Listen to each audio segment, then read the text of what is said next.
Chapter 130. The star was Rue Wen's projection on the altar. It was also a projection in Luo Nan's heart. It wouldn't directly tell Luo Nan Rue Wen's location in the real world, but the connection and the corresponding information were unique. This understanding melded into Luo Nan's calls and blessings. It was like thunder and fire that soared to the heavens. It exploded amidst the dense black clouds, and the cries of thunder and the spreading psychic waves swept across the night sky of Xia City. It connected and contrasted with the millions upon millions of living beings. There was only one goal in the world that corresponded to it. This was Luo Nan's attempt in a flash of inspiration. It was like the stroke of a god when painting. He didn't know if he could get the result he wanted. All he could do now was wait. Scout, scout. Cragburst's shout rang out, pulling Luo Nan back to reality. I'm here. Where did you go? Here in the arena. I'll see if there are any clues about Raven in preparation for the psychic map. What do you think? Can you do it? It's hard to say. Right now, Luo Nan's lies really came out of his mouth as soon as he opened his mouth. But in a certain sense, this could not be considered a lie. He was indeed preparing to communicate with a touring spirit. It was just that he had already finished drawing it. Cragburst was a bit disappointed, but he quickly changed the subject. The secretary wants to talk to you. Is it convenient for you? Secretary. Ah, you mean Sister He? Of course it's convenient. How is it inconvenient? Luo Nan just felt baffled. He Yuein could have contacted him directly through the Hexa ear. Why did she need to ask Cragburst? Cragburst said. Oh. Very soon, a new call came in. Hello, Mr. Luo. I'm He Yuein. The code name of the association is Secretary. Sister He. Luo Nan didn't understand why an internal code name had suddenly jumped out. It was as if he wanted to recognize it all over again. It was very odd. Soon, He Yuein gave an explanation. The society has already received Cragburst's report and has decided to intervene in this matter. Since it was related to a social enterprise, to avoid trouble, the association added in confidentiality procedures. Those who participated in the operation were all referred to by their internal code names. The briefings before and after the operation were also handled in this manner. Due to the special nature of your situation, Friday night's briefing will be handled accordingly before Monday's announcement. Luo Nan suddenly felt very formal. It was as if he had entered a military department. Was the Ability User Society always like this? Very soon, Cragburst's rueful sigh explained everything. The customs have changed. It's like I've returned to the army. He Yuein's communication continued. As for Mr. Luo's code name, I originally drafted one on your behalf. It's called Painter. Very good, very appropriate. But it's too close, and it's easy to make associations. I'm sorry, but I just learned a few things about you from Cragburst. With the circumstances you and your family are currently facing, it's not suitable for you to stand in the front. Maybe. Luo Nan thought of Yen Yonghua at this time. I just heard Cragburst call you Scout. This code name is rather vague, but it's rather appropriate. If you don't mind, can we use this internal code name for this operation? No problem. Luo Nan didn't mind this kind of empty reputation. He was more concerned about how to cooperate with the society and rescue Rue Wen as soon as possible. So, Secretary, what do we do next? Follow-up reinforcements will be arriving soon. At the same time, the society will have the entire city under surveillance. Depending on the situation, they will decide whether or not to negotiate with Quantum Corporation. Then me and Cragburst. As for you, you don't have a clear mission at the moment. Because there's a matter that needs to be resolved as soon as possible. He Yuein's voice was tranquil. Mrs. Luo Shuqing sent you to Xia City's Renai Hospital 2 minutes ago. The current conclusion is that you've lost consciousness and are in a shallow coma. Cragburst nearly went insane from hearing this. Isn't Scout right here? You're talking about his main body? Luo Nan was speechless for a time. Only now did he remember how long it had been since his soul was in an out-of-body state. It had been at least 3 or 4 hours. He was still pretending to be asleep in the car before his out-of-body state. Even if he circled around the city, he should be home by now. Clearly, he had no way of getting off the car by himself. In a short 2 days, he couldn't be woken up again. And this time, he really couldn't be woken up. It must be known that his aunt and uncle had just secretly done a DNA test for him. Under these circumstances, the two couldn't help but think too much. Mr. Luo, Cragburst says that you're attaching your soul to Crow's body, but I don't think so. He Yuan didn't call him by his code name, indicating that this matter had nothing to do with the operation. It looked like the matter of his out-of-body state couldn't be concealed any longer. Luo Nan was just about to come clean when He Yuan spoke. I've consulted old man Yu. Your situation is very likely to be a rather complicated soul attachment state.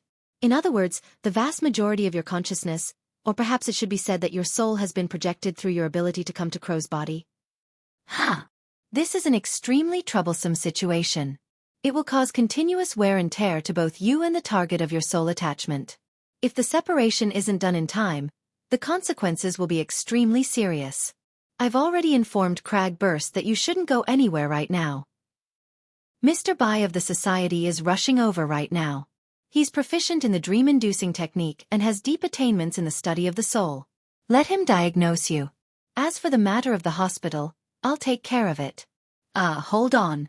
Sister He. Right now Luo Nan didn't know why old man Yu, the strongest psychic in the society, would make such an error in judgment. But right now, he clearly couldn't waste time on this matter. He was just about to explain when his consciousness suddenly turned sluggish. Do you hear a sound? Mr. Luo? Luo Nan didn't respond immediately. Instead, he concentrated his energy to listen attentively. He had an answer after a breath of time. He immediately said, Sister He, you help me out. Brother Octopus knows more about my situation. You can talk to him. I think I've discovered Ruewen right now. Where?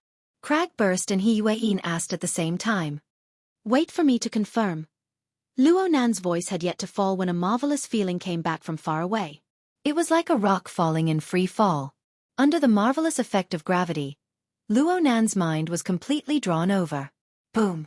The rock fell into the water, creating clear ripples. The surrounding environment suddenly turned silent.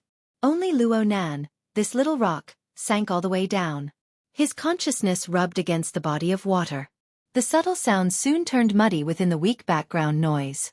In the end, everything returned to tranquility. Luo Nan wasn't confused by such a marvelous perception. The pulling effect of the format pyramid and the stars told him that his consciousness had indeed locked onto Ruewen's position. He was trying to make contact with Ruewen's consciousness. As for why it was such a deep body of water. Actually, there was a reference in front. Jack's mental defense was like this. However, Jack's mental defense should have been modified. It was stable, firm, and rigid. It was like a pool of half-frozen, stagnant water. Chapter 131. Luo Nan felt a kind of rhythm within the deep water. He carefully discerned it. It was the quiet and drawn-out breathing of deep sleep. The water appeared to be undisturbed, but it constantly breathed out the old and breathed in the new.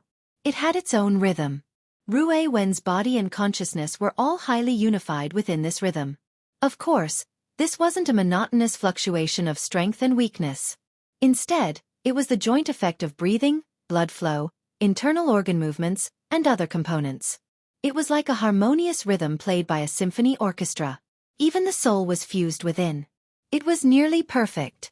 Luo Nan confirmed that if he were to use the siege hammer to attack Ruewen, it would be impossible for him to ignore the defenses of the fleshly body and directly attack the soul. This was because Ruewen had used this method to perfectly fuse her fleshly body and soul together.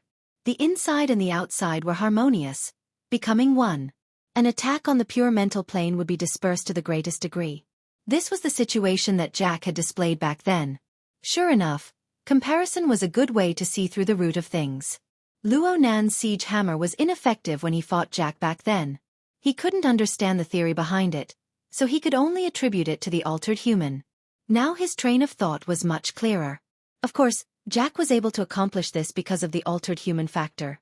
And Ruewen was able to achieve this by relying on the simplest of breathing. Perhaps this was what a true genius was like. The water slowly lit up when Luo Nan understood this point. His consciousness illuminated this place, and he truly saw Ruewen. He performed a shallow scan on the girl. Wen was still unconscious. He couldn't see any other changes. Luonan tried to wake her up, but he failed. The reason was very simple. Wen was currently in a kind of muddled state. It was very hard to distinguish the boundary between her body and her consciousness. Luonan's contact on the pure mental plane was clearly too weak. He was unable to form sufficient stimulation. But there was a very crucial point here. Wen's muddled state was the dual-coordinated effect of her body and consciousness. These two fulcrums were indispensable. Then came the problem. Wen was currently unconscious. It was reasonable to say that it was impossible for her to truly achieve muddled state. But as long as she reached this state, she wouldn't be unconscious. She would certainly achieve absolute control over her body and mind. A paradox seemed to form between the two. This was the main culprit that caused Wen to be unconscious until now. Actually, Luonan had already discovered the reason for this earlier. Wen's current state was nearly perfect. There were still a few flaws. The problem didn't lie with Wen herself, but with two external sources of interference. One in the cranial cavity and one in the thoracic cavity. These must have been Jack's early implants. There was an electric discharge device in her chest that was attached to her spine. It was similar to an electric shock weapon, and its purpose should be to destroy Wen's mobility in the shortest amount of time possible. However, according to Luonan's scans, this toy seemed to have lost its effectiveness. Perhaps it was destroyed by the recoil of Wen's powerful ability. The real source of interference was still the one in the cranial cavity. That thing was constantly emitting interference pulses. They weren't particularly strong, but they were able to destroy Wen's harmonious state, causing Wen's mental and physical fusion to always fall a little short. It was precisely this point that had caused Wen to remain unconscious until now. That would be troublesome. Luonan wasn't a neurosurgeon expert. Even if he was, he wouldn't be able to perform a craniotomy with the bit of consciousness he projected. As expected, they still had to rely on external help to rescue them. Luonan helplessly gave up on the idea of awakening Wen. He settled for the next best thing. He used the projected consciousness as a fulcrum or a signal relay tower to strengthen his connection with his soul body. Luonan's soul body was still at the Dashang building right now. The radius of his all-encompassing senses was still only around 500 meters. The surroundings were a vast, fuzzy, and dark area. However, when this signal tower was erected, a ball of light lit up in the distant darkness. The map of that small area was illuminated. The range of Luonan's mental senses didn't expand, but they were projected to a fixed point. Luonan looked down from a high vantage point like opening a crude satellite image. The resolution was terrible, but it was gradually improving. And there was one point that no satellite image could compare to. This was a miniature real-time panoramic map. Luonan was like a ghost floating in the sky right now. To put it nicely, he was a god. Luonan saw Jack in the next moment. Jack clearly didn't sense Luonan's existence. This was because Luonan was relying on the signal tower built on Wen's body to exert his power. He was hidden within Wen's aura, so there would be some interference. However, Luonan didn't pay special attention to him. He didn't want to make this crafty fellow vigilant. Luonan mainly looked at the surrounding environment. Sure enough, Jack jumped out of the car midway. He should be in an apartment right now, standing in the living room deep in thought. Wen was sitting on a sofa within his reach. The location of the apartment was unknown. Luonan didn't know whether or not it belonged to Jack. But when he thought about it, Xia City, an intelligent city covered by the Internet of Things, was practically defenseless to Jack with the dynamo core. Luonan wanted to determine where he was, but it wasn't easy. The small map that had just been opened had a limited range. It wasn't even able to cover the entire apartment. The center was completely shrouded in the fog of war. The only relatively clear information was the direction and distance. He had to compare it with the map of Xia City to make an estimate. Luonan compared the map on the psychic wave network while trying to make adjustments between the range and precision of his senses. He wanted to find a relatively ideal middle point. A call suddenly came in from Jack's side while he was tossing and turning. Jack was standing in the apartment's living room deep in thought right now. He laughed coldly when his wristband vibrated. He snapped his fingers and the holographic screen in the living room lit up. A figure that gave Luo Nan a deep impression appeared clearly. "Hey Jack. How does it feel to be the center of the world?" Yan Yongbo raised the cup of coffee in his hand to greet Jack from afar. Jack responded coldly. "It's not great. You've gone from a banker to a gambler, and you've put your entire fortune on the line. Even if you have a blackjack in your hand, it's still no good? If you have the time to joke around, why don't you tell me the route of escape? Actually, when I picked up, I thought you would say that there's already a car parked downstairs." It could be seen that the relationship between Jack and Yan Yonghua was colder than usual. Chapter 132. Professionalism. Jack's dark red electronic eyes stared at the hologram. The scars on his face seemed to have solidified. "I came back from the deep blue world and holed up in the recycling stratum as a gang leader. I served as a hired thug for Quantum Corporation. Is that professionalism? Oh, ideals? It's desire." Jack knocked his own chest. To be the head of a miner in the deep blue world, mining tens of thousands of meters deep every day. Or to return to the big city, free and unrestrained, doing whatever you want. Anyone with normal desires would make the same choice as me. I paid a great price for this. I relied on a bit of luck to come to Xia City. Yan Yonghua was a bit surprised. He wasn't surprised by Jack's choice, but rather his attitude. Now wasn't the time to pour out his heart? He believed that Jack definitely had some other goal. So I'm very annoyed. I've been in Xia City for over 3 years. Quantum Corporation usually doesn't contact me, but there are always some people who support the business. I can go do what I like. It's very comfortable. Until you came back from the deep blue world. Yan Yonghua raised his coffee cup and gestured to Jack. "That's truly an honor." Jack laughed.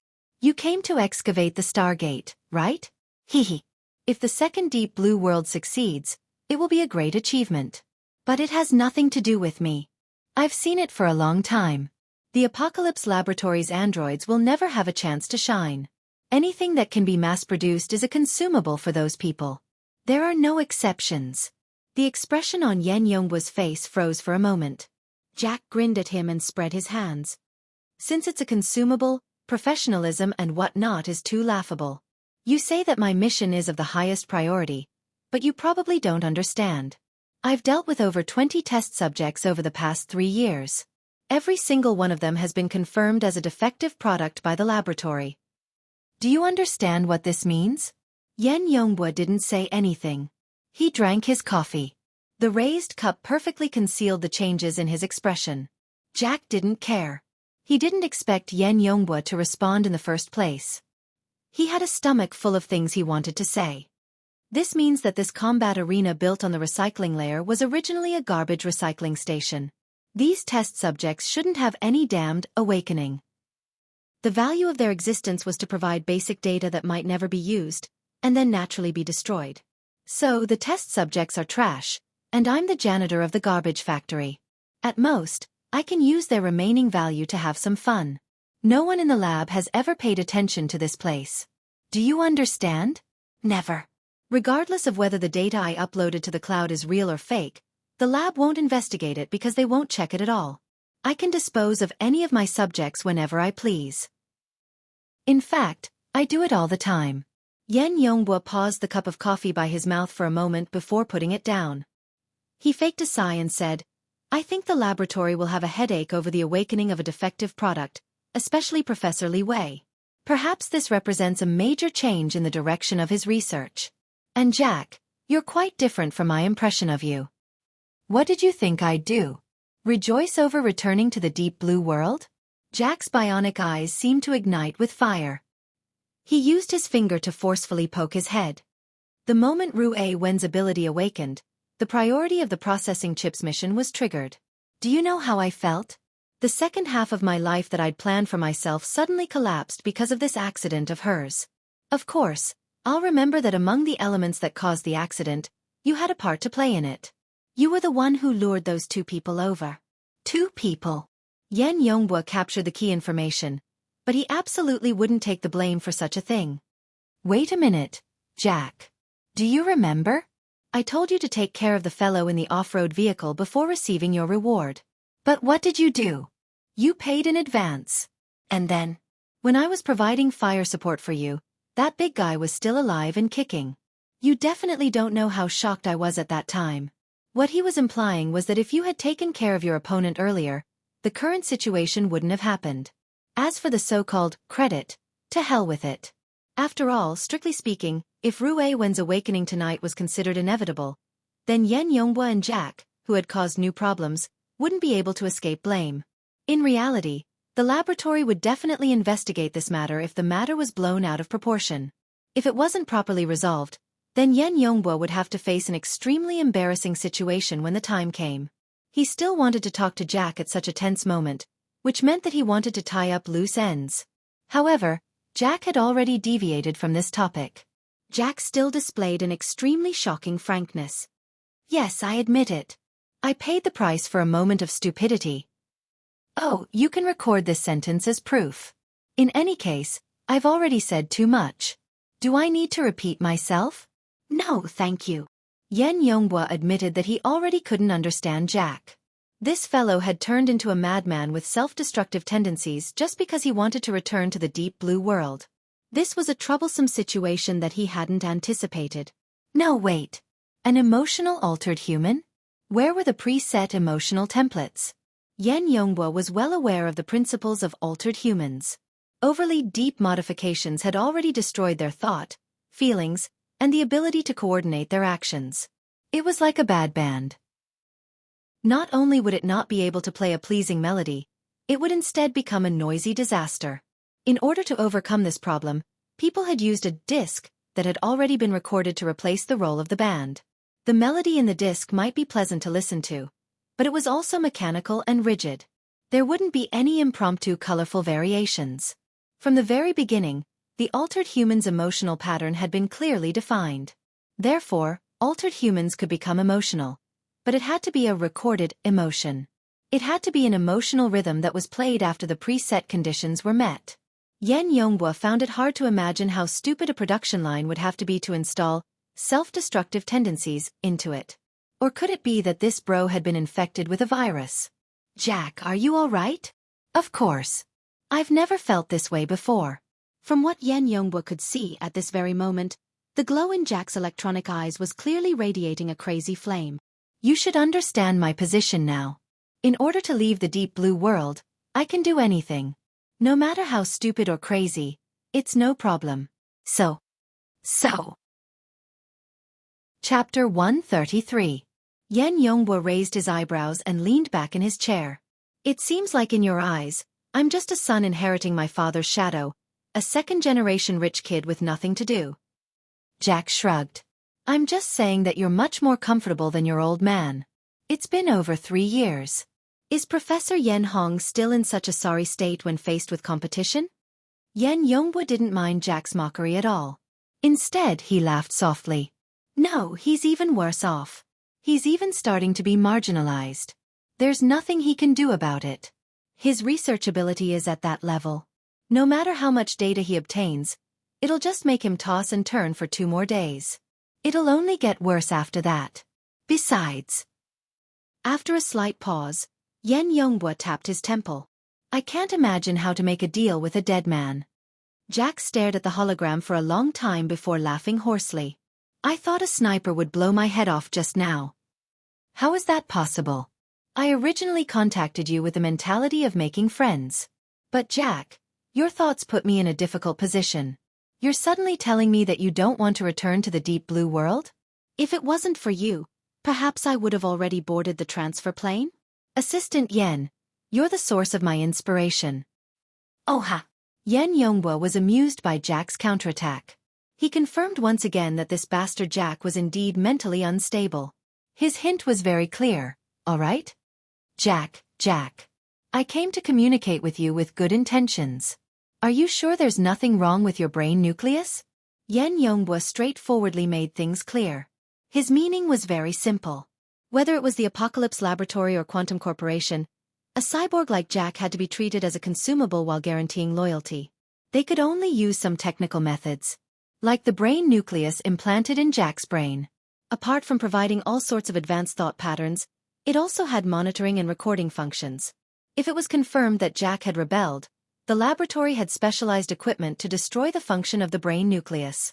Even if Jack didn't die, he would still become a psychopath with severe cognitive impairment. Yan Yonghua couldn't possibly cooperate with Jack without solving the problem of the brain nucleus. He would only be throwing himself into trouble. Of course, if Jack really did have such a method. Oh shit! Yan Yonghua's eyes suddenly widened in the next moment. Jack shook his head slightly and grinned. On his pale skin, a layer of dark red light was emitting from the clothes he was wearing. The surrounding air was warped by the high temperature of the flames. The wooden floor beneath his feet was also charred black by the flames and even ignited. The problem was that Jack's skin and clothes were not damaged at all, as if the flames were just an illusion. The dark red light passed through the screen and burned Yan Yonghua's eyes. His body subconsciously leaned forward. Ignoring the stimulation of the flames, he carefully observed the distortion of the surrounding air. After a few seconds, he finally came to a conclusion. Format of fire.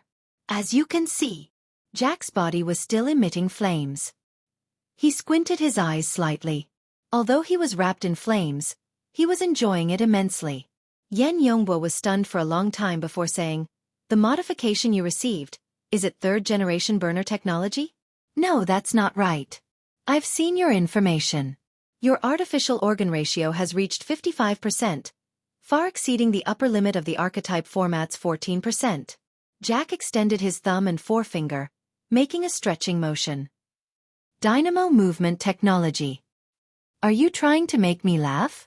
Yan Yonghua no longer pretended to be deep. He stood up and heavily slapped the table with both hands. Although I'm a first-generation burner. The first in the world. All right, thank you. Yan Yonghua practically gritted his teeth in thanks. Then he said, "It's true that I'm a first-generation burner. But after 90 years, for 6 years, I've practically always been at the Apocalypse Laboratory. I haven't fallen behind in every technological update. From the very beginning when I simply ignited my life force, to the second generation and the exoskeleton armor, to the third generation's internal structural strengthening. Of course, that includes the fourth generation dynamo movement technology. Do you remember, Jack? I just gave you that Deep Sea Type 4 dynamo movement core." Jack moved his fingers and looked at the burning flames coiling between his fingers. He was like a child who had just received an expensive toy, unable to put it down. "The fourth generation dynamo movement technology you're talking about, is it the laughable result of your old man being led by the nose by others? That castrated version of technology that Quantum Corporation is so pleased with?" He raised his eyes to meet Yan Yonghua's cold and severe gaze. "My dynamo movement core technology isn't that complicated. It's just a proper application of the dynamo movement core. It's a crucial method to allow an altered human, no, anyone to become a burner." There was a moment of silence both inside and outside the holographic screen. Luo Nan was already stupefied from watching. He looked down from high above and witnessed the entire process. The large amount of background information overwhelmed him. Aside from the dynamo movement core and the deep blue world that he had already come into contact with, there was also the Apocalypse Laboratory, the excavation of the Stargate, and Yen Hong's current whereabouts. Unfortunately, they were all fragmented fragments. Wanting to piece them together was undoubtedly an extremely arduous task. And naturally, Yan Yonghua's current reaction surprised him the most. Luo Nan had seen Jack's format of fire before. He originally thought that this was a new technology that Quantum Corporation and the powers behind it had secretly promoted. But he understood from Yan Yonghua's reaction that Jack's situation was actually a special case. Now this was interesting. According to what Jack said, he was just the head of a miner mining in the deep blue world. How could he know all this? Luo Nan was racking his brains when he suddenly sensed that Ru Wen's breathing rhythm had become a bit chaotic. Some sort of external force had interfered with her deep and calm state, causing layers of ripples to appear. The source wasn't the interference device within her body, but it came from Jack. It came from Jack's format of fire. The hot wind assaulted, and the calm lake stirred with waves. It hadn't reached the point of surging tides, and the change wasn't particularly intense. But even so, Ru Wen's breathing still instinctively adjusted after a period of disorder. This adjustment wasn't to return to a state of tranquility. Instead, it was to harmonize with her current state. The rhythm sped up by half a beat. This increase in speed was inappropriate, and the interference pulses within her brain were thrown into chaos. She needed to increase the output and continue to restrain them, but the speed of the change was clearly a bit lacking. Luo Nan's mind suddenly perked up, and a bright light flashed. There should be a huge difference between a person's mental and physical state when they were asleep and when they were awake. There was no reason to maintain a fixed rhythm. The same melody had differences such as allegro and adagio. It was easy to imagine that Ru Wen's breathing would certainly be at a different rhythm when she was awake. Even her breathing would change during her normal life and intense battle. This made sense. More importantly, the source of interference within Ru Wen's brain seemed to be unable to keep up with the speed of the change in rhythm. And Jack had inexplicably gone crazy. He was tangled up with Yen Yonghua, and he simply didn't pay attention to this side. A golden opportunity bestowed by the heavens. Luo Nan stared at Jack. This fellow who had inexplicably gone crazy was still displaying his format of fire. Luo Nan was fully aware that the so-called flame was just an external form. The true source of power and interference was the archetype format. It was this thing that was completely at odds with Ru Wen's own rhythm and melody. Format, right? I don't lack formats. Chapter 134. The changes in the living room were split into two groups, but the blazing light on Jack's body drew everyone's attention to him, including himself. No one paid any attention to the unconscious Ru on the sofa. The powerful heat radiation in the room also perfectly covered up the minute changes that were almost undetectable. Yen Yonghua had just recovered a little. He forced his body to relax and sat back in his chair. He placed his elbows on the table, and his fingers were still crossed. He lightly pressed the tip of his nose and covered half of his face, trying his best not to reveal too much information about his emotions. Jack, forgive me for still doubting your words. You know, I've been in the Apocalypse Laboratory for almost 6 years. Work subscription, chapter name, word count, price, crossover coins, balance, crossover coins. This book will no longer display a deduction notification. New chapters will be automatically purchased. Chapter 135. Luo Nan's soul body flew through the night sky, closing in on Ru at high speed. Ink was 7 or 8 kilometers behind Crag Burst. He was in the second echelon by relying on his flying advantage, but he was still pulling away from Crag Burst. As for Crag Burst, he could only bitterly follow behind Ink. And in other directions, He Yuan and the participating members of the society were converging from all directions according to the approximate direction and distance given by Luo Nan. The society used satellites as well.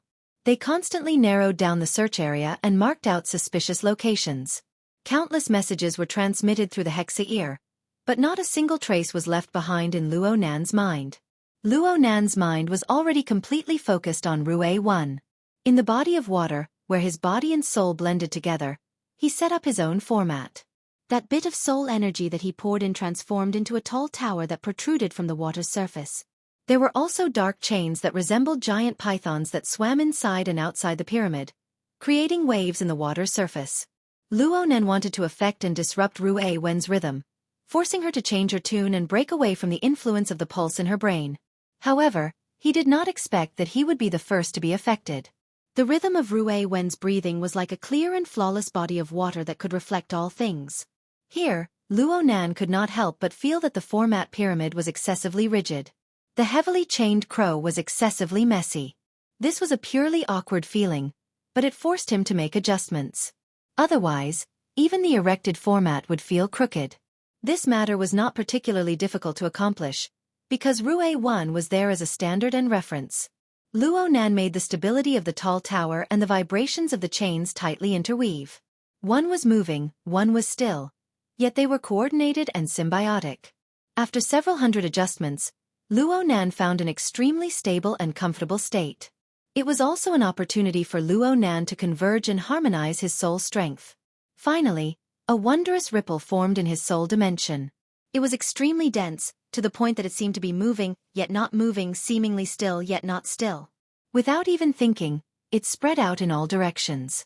Luo Nan's soul body quivered the moment this feeling flashed through his mind. It was as if a layer of formless impurities had been shaken off, becoming much more transparent. His soul seemed to be breathing, possessing the ability to exhale the old and absorb the new. This was the breathing of the soul, the rhythm of the soul. It was also this wave of vibration that swept past. His and Rue Wen's two rhythms clashed, and the water suddenly trembled and churned. The seemingly smooth shockwave actually had an extreme impact. If this chapter is not finished, please turn the page. Destructive power. Right at this moment, the external stimulation suddenly increased in intensity, drawing Luo Nan's gaze outward. He just so happened to see Yan Yongbo's terrified and shaken face on the holographic screen. He can see it? Luo Nan's heart spasmed as well. But when he saw Yan Yongbo's pale expression, his exceptionally clear mind flashed with a flash of inspiration. He was suddenly enlightened. Yes. He had built the framework of the altar, carried Rue Wen and the human-faced arachnid in a higher-level battle, experienced the breathing of the soul and so on. He had made progress, and the extent of his progress had exceeded his imagination. At the very least, the consciousness he projected had already interfered with the material plane, causing the originally invisible soul energy to appear in front of others. Control them. Yan Yongbo didn't know why the archetype format he was familiar with would appear in such a strange form in front of him. But even a fool could see that something was wrong with Rue Wen. If something happened to Rue Wen, all cooperation would become a joke. Yan Yongbo warned loudly, but Jack didn't need him to do anything superfluous. He immediately activated the pulse switch in Rue Wen's brain. But just a split second before this, a wave of quiet undercurrent seemed to brush past Rue Wen's entire body, both inside and out. The precision instrument stopped reacting. Rue Wen. Jack's bionic eyes nearly ignited. His killing intent was like fire. And on the sofa, Rue Wen, who had been sleeping all this time, suddenly opened her eyes. Her figure bounced up in the next moment, and Jack's deep CEM field was activated at the same time. The sofa, which weighed over 100 kilograms, was lifted into the air and flung to the side. It heavily smashed into the French window between the living room and the balcony, shattering the glass with a bang. The cool autumn wind blew in, and the curtains fluttered. The surrounding residents were in a bit of an uproar. It must be known that it was already past midnight. Perhaps other places in Xia City were still feasting, but the residential area had already returned to tranquility. This kind of momentum was still too big. Damn it! Hold on for another 5 minutes. Backup will be here soon. Yan Yongbo took the initiative to cut off the communication after he finished speaking, and the holographic screen went out. Jack turned a blind eye to this. He only had Rue Wen in his eyes. There were no obstacles between him and Rue Wen in the living room that couldn't be considered large. However, Rue Wen seemed to possess the instinct to hide in the darkness.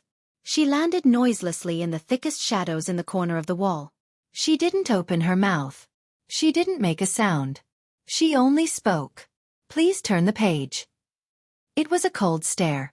Jack lightly pressed his forehead to ease his surging emotions.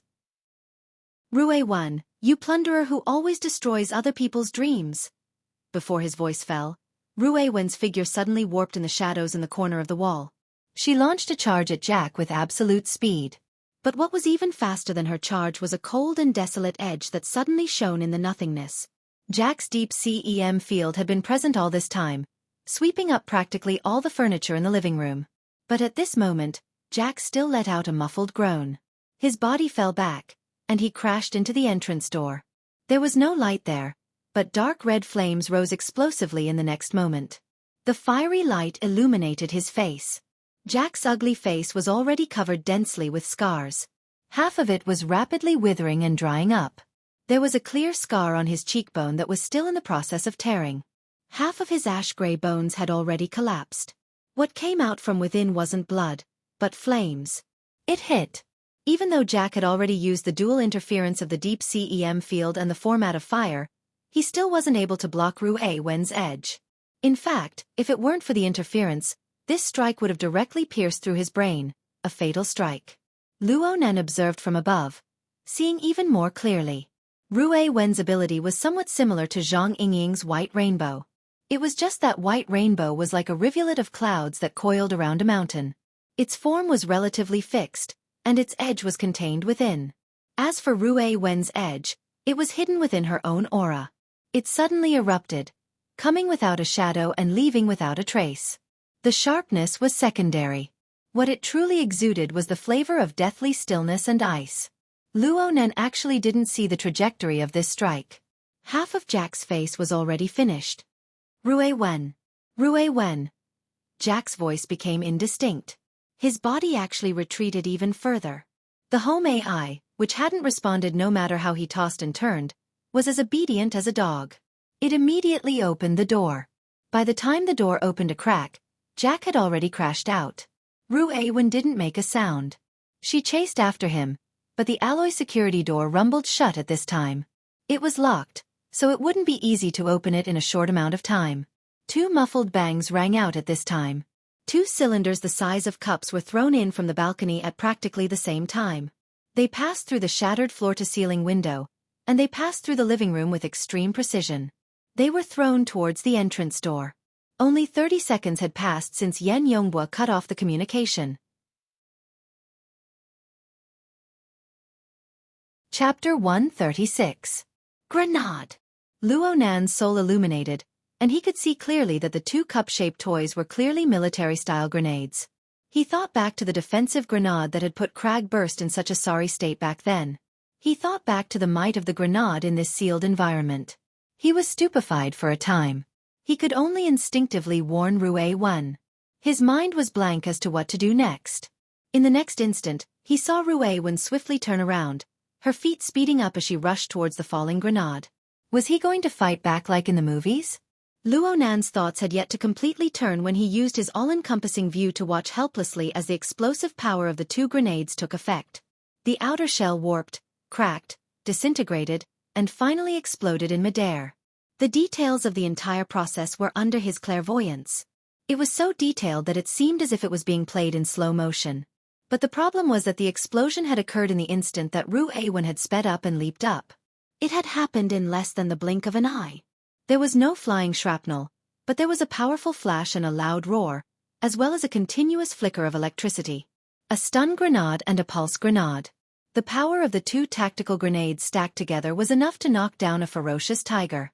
The explosion exceeded 170 decibels, shattering all the glass in the room at the same time, including the windows of the surrounding neighbors. The entire apartment building was in an uproar.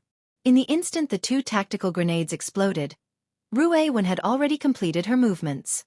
Her entire body had already leapt into the air and was rapidly leaping towards the balcony.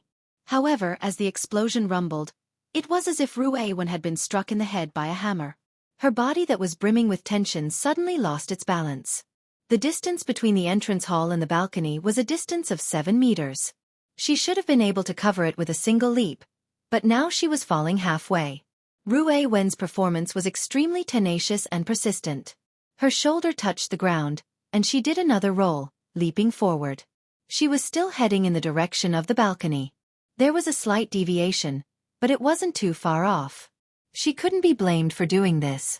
In fact, the entrance door behind her opened, and Jack, wrapped in dark red flames, rushed in again. With Rue Wen having just endured the shock grenade and pulse grenade, it would be hard for her to contend against Jack in any way. She needed time and space to breathe and adjust. However, just as Rue Wen's figure leaped onto the balcony and was about to get up, a thick and sturdy figure that was over 2 meters tall silently floated up from below the balcony. The exoskeleton armor assembled from metal modules was painted with a layer of dark light-absorbing paint. It looked a little blurry in the night, but a thick and dense aura emanated from this place. If this chapter is not finished, please turn the page. This body of steel silently extended outwards, but it also contained a scorching heat that caused the air to distort slightly. Luo Nan could even faintly see a blurry and complex structure appear within the warped ripples of air inside and outside the exoskeleton armor.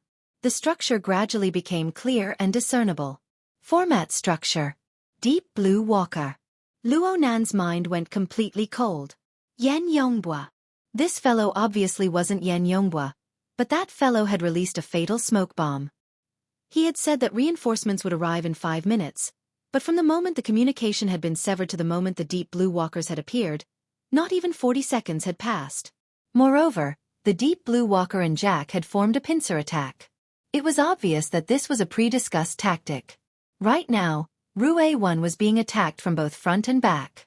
Even though she was rapidly adjusting the rhythm of her breathing, it was an impossible task to recover before she collided with the Deep Blue Walkers. At this moment, the water body, formed by the fusion of body and soul, was toppling over. It was no longer a surging tide, but the entire foundation was shaking. How difficult would it be for Rue-1 to regain the feeling of being one again under these circumstances? The deep blue walker that had risen from the balcony reached out with his hand, wanting to capture the dizzy and unbalanced Rue-1. Luo Nan simply didn't have much time to think. The only thing he knew was that he had to do something. Right now, the only thing he could intervene with was the soul strength projected over. He could only rely on the towering format pyramid. Right now, the living room was illuminated by the format of fire on Jack's body. Dark red rays of light leaped about. And under this dark-colored background, a layer of rippling light suddenly rippled around Rue-Wen's body. The rippling light acted as a canvas. 6 perfectly straight lines crisscrossed, instantly constructing a proper tetrahedron structure. The rippling light was turbulent, and the tetrahedron was turbulent as well. However, the two structures overlapped and their rhythms crisscrossed. They quickly formed a dynamic relationship of mutual cancellation and mutual response. Jack saw this mirage-like marvelous image from behind. His heart skipped a beat, and he increased his speed once more. At the same time, he warned the deep blue walker outside the balcony with a stern voice. "Deal the killing blow!" Luo Nan's mind condensed at nearly the same time as Jack's shout. His consciousness concentrated. Freeze! At this very moment, the concise and abstract tetrahedron structure was like a soul-suppressing pagoda towering in the void. All fluctuations were smoothed out in an instant. At the same time, it also froze Rue-Wen's body in place. The rippling light froze her body and soul, which was hard to suppress for a moment. After extreme stillness came extreme movement. At the same time, the backlash that interfered with the mental plane and the material plane returned with a rumble. The tetrahedron structure outside Rue-Wen's body warped and disappeared. The bit of soul strength Luo Nan had projected over was nearly completely scattered. The range of his senses became extremely fuzzy, but all of this was worth it. That instant of stillness was the best opportunity. Rue-Wen grasped the critical juncture of the fusion of body and soul in an instant. She brought the rhythm of her body and mind under control once more. Jack's warning transmitted over. Although the deep blue walker didn't act according to Jack's words to seize the killing blow, the speed of his outstretched hand suddenly increased. He grabbed Rue-Wen's neck. The problem was that the 5 fingers wrapped in armor had yet to tighten their grip. Rue-Wen's aura returned to normal, converged, and exploded. The deep blue walker let out a muffled groan. His exoskeleton armor didn't have any scars, but his hands suddenly lost strength. The skeletal muscles beneath the armor were like they had been sucked dry of water. They shriveled and hardened, losing their bodily functions. What was even more fatal was that chaos appeared in the originally complete archetype format structure. The power of the format of fire was weakened. Amazing! Luo Nan's vision was blurry, but he could still sense Rue-Wen. He hated that he couldn't clap his hands and cheer. Rue-Wen's attack went from real to virtual, from virtual to real. She realized an exquisite and peerless switch between the material plane and the mental plane. Her ability, which was originally used on the material plane, struck out like the human-faced arachnid siege hammer. Her attack landed on the point of killing, heavily wounding the deep blue walker's fleshly body. This attack of the genius style exhausted all of the changes that Luo Nan could imagine. Luo Nan's ability and awareness to easily switch between the mental plane and the material plane hooked him to the point that he wished he could unleash a siege hammer to test it out. But Rue-Wen maintained an inconceivably calm demeanor. It was as if the person who had just sunk into absolute passivity, who had just escaped from death, and who had just struck out with a brilliant and peerless attack was someone completely unrelated to her. Her movements were swift and decisive. She gently swayed her body and extricated herself from the deep blue walker's 5 stiff fingers. Then she stomped her feet heavily on the ground. Her bare feet made contact with the shattered glass on the ground. She exerted force. Even though the glass shards were embedded in her toes and soles, they were unable to pierce through her flesh. Instead, she borrowed the force to strike out with her fist. The powerful upward momentum, along with the terrifying deathly silent edge, collided with the deep blue walker's open armpit. Chapter 137. The strength of Rue-Wen's fist was heavy and crafty. The exoskeleton armor that weighed 300 kilograms was blasted into the air by the force of her fist. The degree of impact wasn't particularly large, so the heavy fist force penetrated the armor and corroded the bones. Practically all of it was absorbed by the person inside the armor. The deep blue walker let out a miserable groan. Half of his body had lost all feeling, and he had completely lost his balance. The structure of his format was in a mess, and the format of fire had already dispersed. Even the control of his power was a problem. The only reason he was still conscious was because of his daily training. When he saw Rue Wen's long and narrow eyes glancing over, a chill overflowed from the bottom of his heart. He used the last bit of his strength to heavily stomp on the balcony and borrow the force to fly backwards. Midway, the flow diversion wings slightly spread open, and the jet propelled him upwards. He actually escaped from the battlefield. Rue Wen's fist repelled the deep blue walker. Her body fell slightly, and she once again exerted her strength to bounce over the balcony railing. Her momentum didn't falter, and she soared over 2 meters into the air. She then used her hands to support herself on the outer wall of the upper balcony and flipped over.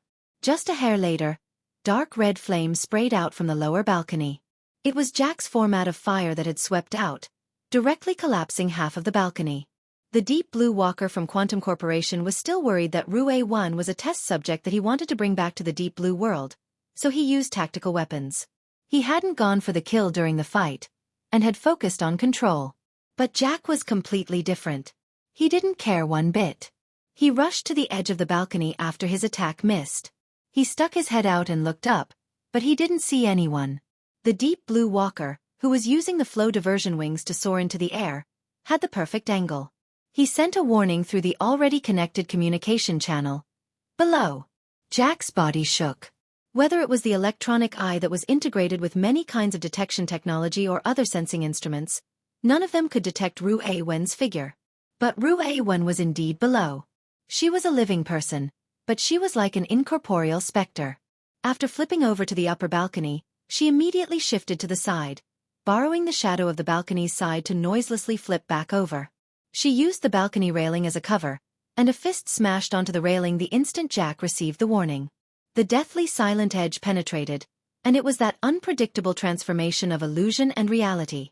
Jack groaned miserably and staggered backward. His leg was hit. He had only taken 2 steps back when his skin and flesh shriveled and fell off. His brittle bones couldn't bear the force of his weight and snapped, leaving half of his leg bone behind. Jack fell backwards, heavily smashing onto the floor. His appearance was just like the great maw basilisk that had once been insufferably arrogant in the fighting arena. If this chapter is not finished, please turn the page. Rue Wen. Jack's face contorted as he roared. But at the same time, he used both his hands and feet to fiercely exert his strength, gliding swiftly across the messy floor of the room. The deep CEM field and the format of fire fused together to form a substantial vortex of fire. It continuously contracted and expanded, forming a powerful repelling force that blocked Rue Wen's advance that followed him like a shadow. His speed was quite fast. In the blink of an eye, he had slid out of the door. This time, he did not close the door, because there was a steel wall moving horizontally, blocking him from the outside. Another deep blue walker. This exoskeleton armor looked even thicker than the one that escaped from the balcony. It stood there and blocked the door of the room tightly. Then he turned his arm to actually raise an external bulletproof shield. He smashed it onto the floor with a bang, firmly securing it in place. If it was just a shield, then it would be useless against Rue Wen's unfathomable ability. The problem lay in the fact that flames were surging on this person's steel body. There were even layers of flames that gathered on top of the shield. It was clear that this was a special technique. Every skill had its specialization, and its defensive power was certainly far above the norm. Luo Nan suddenly thought of something as he observed the situation. According to the introductions of a few popular science programs, deep blue walkers usually operated in units of 5 to 7 people when they fought against mutants. Back when they surrounded and killed the burning wraith on the warship, there were 5 people working together. They clearly belonged to the military and Quantum Corporation, but they advanced and retreated in an extremely orderly manner. They certainly put in painstaking effort in the corresponding joint attack training. In other words, there were at least 3 other deep blue walkers in the vicinity of this apartment building other than the sturdy shield-wielding man in front of him, and the one who had been heavily injured by Rue Wen. Just as this thought came through his mind, the sound of heavy footsteps rang out from the messy balcony. Another deep blue walker was undoubtedly there. Looking at how he wielded the gun with both hands and how he operated it skillfully, it was clear that he was not the unlucky bastard who had half his body crippled. At the same time, A sound came from the bedroom. The exit was really blocked. This apartment was a small apartment commonly seen in Xia City. It had a structure of 2 bedrooms and 1 living room. The only things that could lead to the outside world were the main door, the balcony, and the master bedroom. Right now, 3 deep blue walkers were blocking the 3 exits. It was like catching a turtle in a jar. This wasn't a battlefield suitable for deep blue walkers. But if they were able to utilize it properly, Ruewen would find it hard to resist even if they used tactical ammunition like stun grenades and pulse grenades. The situation took a sudden turn for the worse. Please continue to the next page if this chapter isn't finished. Ruewen was silent. She had no intention of changing her target. She faced the sturdy shield-wielding man outside the door and sprinted in a straight line. Her speed grew faster and faster. Everyone, including Luo Nan, thought that Ruewen was going to use the same old trick again. She was going to use her unpredictable deathly silent edge to directly penetrate the sturdy shield-wielding man's defense. Electric waves crisscrossed in the air. Several deep blue walkers instantly communicated through telepathy. It's impossible for Wall 5's 100-fold flame to be penetrated in one strike. Follow up with a wave of stun grenades. Cannon 6. Roger. Prepare tactical ammunition. Prepare to fire. Gun 4. Roger.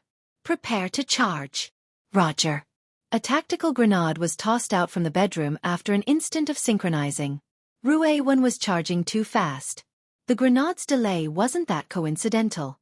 It was impossible for it to explode before Ruewen and Wall 5 collided. However, as long as Ruewen was unable to instantly charge through Wall 5's impenetrable defense, even if it was just a delay of half a second, the grenade would explode in the back of her head. Luo Nan saw the stun grenade fly through the air. He was already prepared to activate the format pyramid once more, taking the first step to help Ruewen resist the incoming attack. But right at this moment, he discovered that the rhythm of Ruewen's aura was rapidly rising. It was like the dense beat of a drum, connecting together into one. And in the instant when she was about to escape his control, she fiercely gathered her strength. The change of extreme movement and extreme stillness caused the originally rhythmic undulations of the body and soul body's body of water. Ruewen opened her mouth slightly. Her aura interlinked with the inside and the outside, and the shock waves of this undulations exploded outwards. It was as if Luo Nan could hear the roar of a malevolent giant beast at this moment. However, this explosive attack didn't form a substantial sound wave. Instead, it directly struck the mental plane. It was yet another marvelous switch between the material and mental planes. The shield man was defending against Ruewen's deathly silent sharpness with all his strength. His attention was completely focused on the shield, but Ruewen did the exact opposite. She unleashed a mental storm that was similar to the effects of a siege hammer. That was all there was to criticizing Gao Yang for his lack of funds. Wall 5. The shield man's vital signs rapidly changed, causing the team commander to discover that things were far from good. He issued a warning. Wall 5 wanted to hold on, but after the mental storm, true power invaded him. It was like a silent, flowing underground river. It was empty and cold, but it was aimed directly at his weak inner organs. It pierced through in one strike. The 100-fold flame was suddenly extinguished. Wall 5 fell backwards, face down, and the shield covered his body. Chapter 138. The stun grenade exploded behind her, and Ruewen fell forward, pouncing onto Wall 5's body. Her body and soul, along with the fiercely vibrating air, shook with a rumble. However, Ruewen had deliberately maintained her body and soul in a state of turbulence. She firmly grasped the rhythm, like a seasoned boatman steering a boat like it was flying amidst the howling winds and huge waves. She was already well practiced even when faced with larger storms and waves. Her state came up, and under the continuous shear, she actually neutralized most of the impact. This sort of outstanding combat intuition was truly fearsome and terrifying. Ruewen somersaulted on top of the shield and jumped up. She walked 2 steps and her feet staggered a bit. But Luo Nan's format pyramid appeared and disappeared outside of her body. Soon, this bit of aftermath was pacified. Ruewen turned her head to look all around, searching for traces of Jack. Right now there was not a soul in sight in the hallway of the apartment building. The window of the stairwell, which was connected to half the wall, had been shattered. The deep blue walkers were large in size, so it was inconvenient for them to take the elevator or the stairs. Therefore they had directly descended from the sky, breaking the window and smashing through the wall to get in. Jack should have escaped from there. The sound of heavy footsteps rushed out from within the room. The gun-wielding Deep Blue Walker, Gun 4, rushed out the door. His majestic body performed a tactical maneuver in midair. He half knelt on the ground, blocking in front of the muscular shield-bearer who still couldn't get up. The muzzle of his gun locked onto Rui Wen, but he didn't pull the trigger. Clearly, even a Deep Blue Walker would feel fear in his heart after having two comrades fall in succession. He had to consider the problem of losing members if he continued to fight. Rui Wen didn't pay attention to him. She didn't say a single word from start to finish. She just shot a cold glance at the pitch-black muzzle of the gun, and directly jumped down from the broken window and the wall. This time she really jumped down. Gun 4 didn't attack.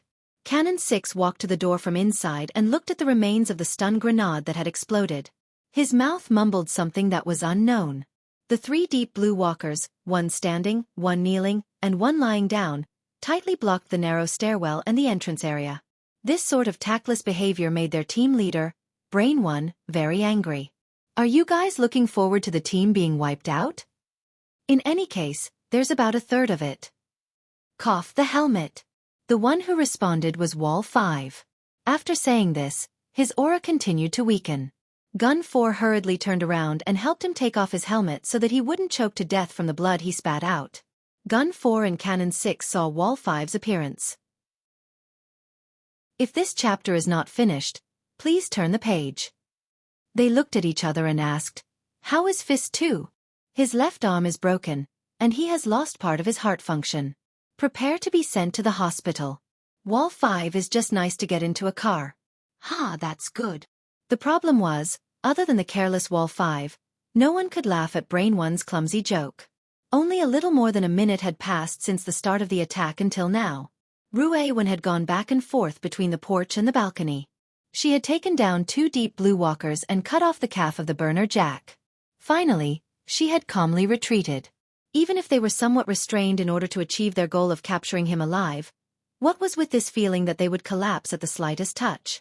Artillery 6 casually tossed away the remains of the stun grenade and gave up on searching for the reason why Rui Wen was almost unaffected. He asked, "Do we still want to enter the second location?" Brain 1 did not reply immediately. Gun 4 finally could not help but ask, "Are you sure we are not facing a mutant?" Looking at the data, the target slaughtered a great maw basilisk like slaughtering a chicken half an hour ago. You should be asking why a transport mission suddenly turned into a siege. Brain 1 was a bit angry out of humiliation. He had not issued the order to end the battle quickly, but the subsequent tactical arrangements had all come from his mouth. Today, he had welcomed a complete and utter failure. He could not help but be angry. This is also my doubt, but we have no way to investigate who is responsible for the time being. A sudden radio wave cut into the internal communications channel of a group of Deep Blue Walkers. Yan Yonghua's figure occupied a small portion of the tactical panel. Captain. All of the Deep Blue Walkers on the books of Quantum Corporation belonged to the Sky Blue Security Company. Yan Yonghua was the assistant manager of the Sky Blue Security Company. He was also the chief captain of the 4 Deep Blue Walker squads in the Xia City area. He was their immediate superior. Yan Yonghua was still sitting in his office at this time.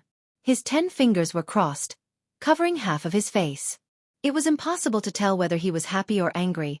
I have already notified the government, the military, the Ability User Society. A human-faced arachnid has appeared in Kalen Avenue Park 23.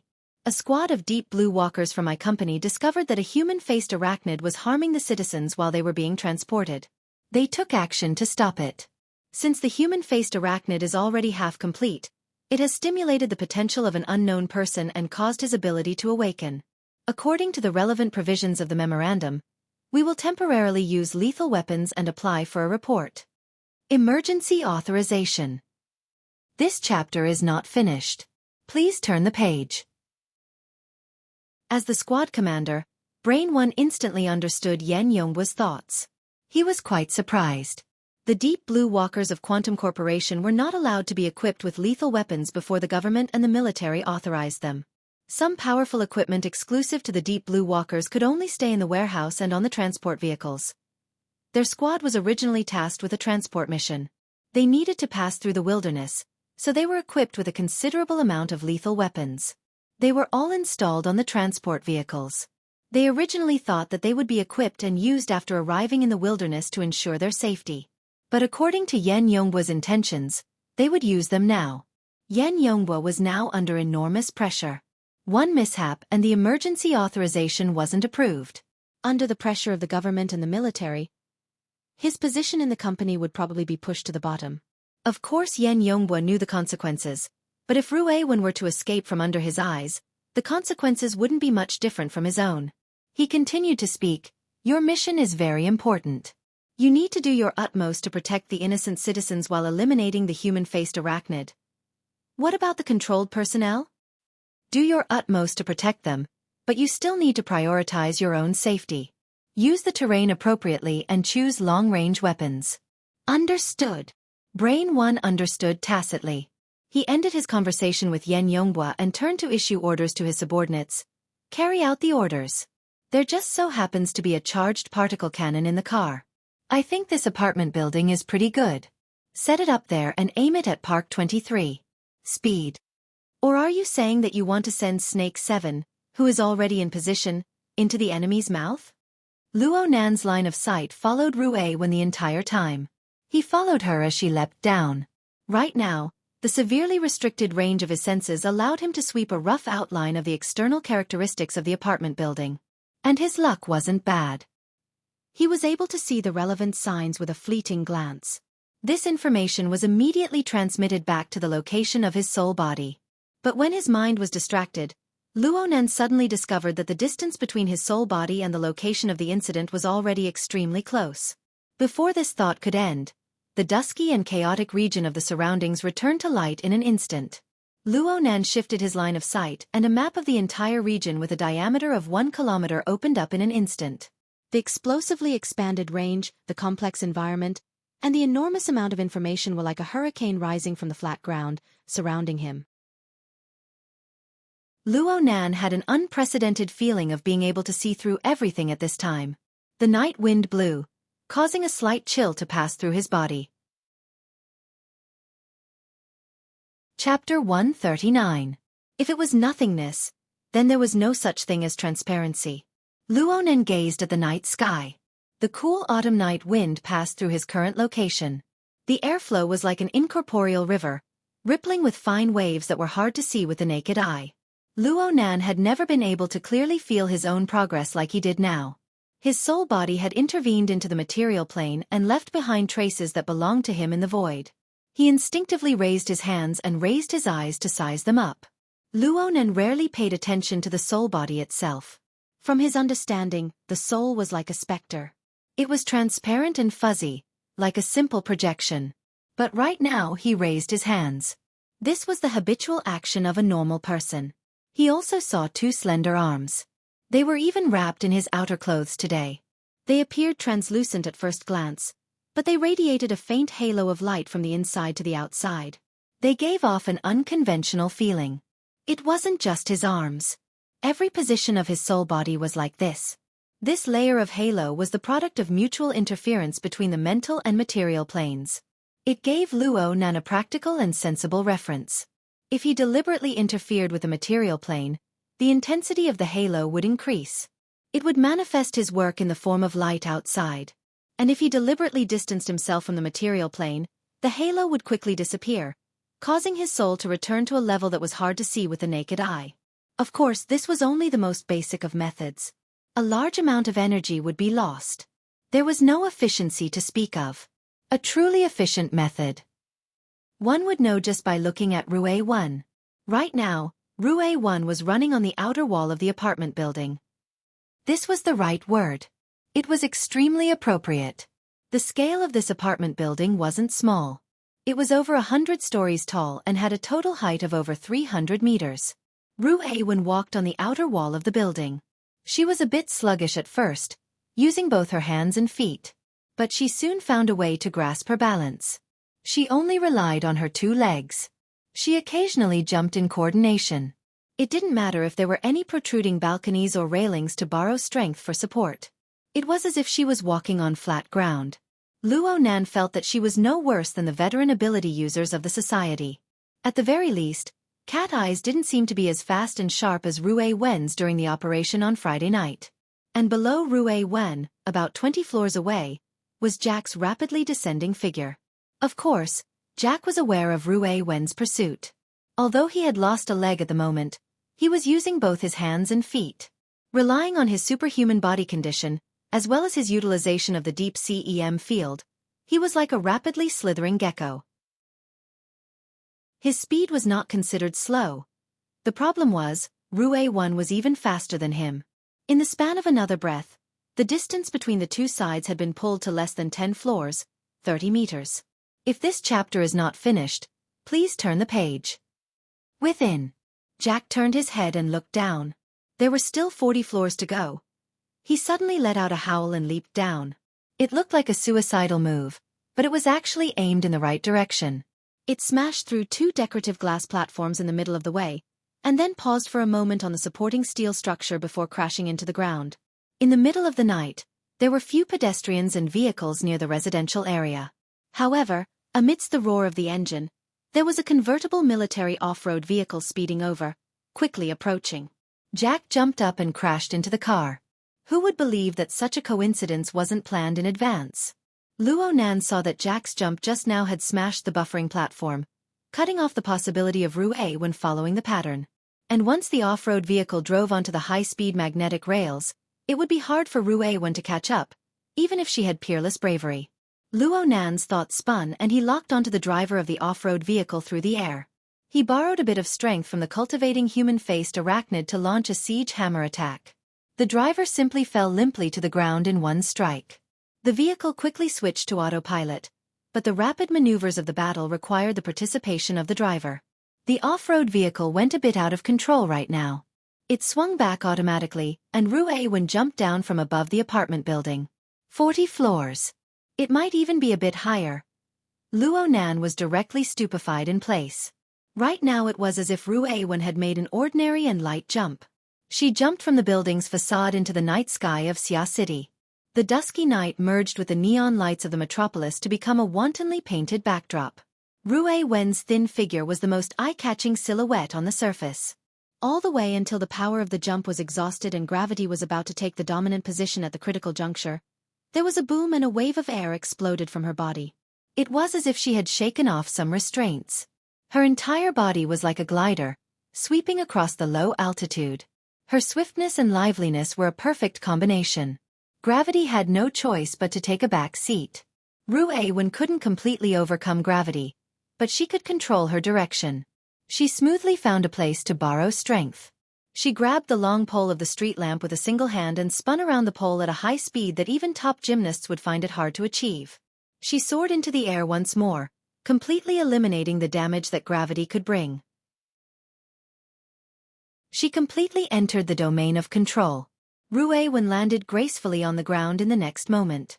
Her position was approximately 30 meters to the left of the off-road vehicle. Luo Nan witnessed the entire process of Rue Wen leaping into the air. He could only sigh right now. During this process, Rue Wen's body and soul, which were blended as one, reached the limit of changes once more. Her entire body seemed to be switching back and forth between the material plane and the mental plane. Please turn the page if this chapter doesn't end. There were a few moments when it seemed as if it would transform into nothingness. Only Luo Nan, who had a close connection with her, was able to lock onto those inconceivable moments. It was because of this that Luo Nan began to understand Rue Wen's consistent combat logic. She was a person who wandered the edge of the world. Her body and soul, which were blended as one, and her inconceivable supernatural ability gave her the innate instinct to switch back and forth between the mental and material planes. It made her every move hard to grasp and impossible to defend against. Jack didn't have Luo Nan's feeling of sorrow. Fuck you. The unconscious driver was pushed out of the off-road vehicle. Jack gritted his teeth and switched back to manual mode. The speed of the vehicle didn't decrease, but increased instead. It charged towards Rue Wen. Rue Wen dodged out of the way, but Jack let out another muffled grunt from within the vehicle. The off-road vehicle was unable to block her at all. Flames burst out from his shoulder. He had taken another blow from Rue Wen, and the format of fire nearly went out of control. Perhaps it was because of this that the off-road vehicle Jack was driving didn't slow down at all. It swayed and cut into a nearby green park, crashing into the outer flower bed. A boom rang out, and Jack was directly knocked out of the front window under the effect of the powerful inertia. This saved him the time to get out of the car. He did another roll and dodged into the forest.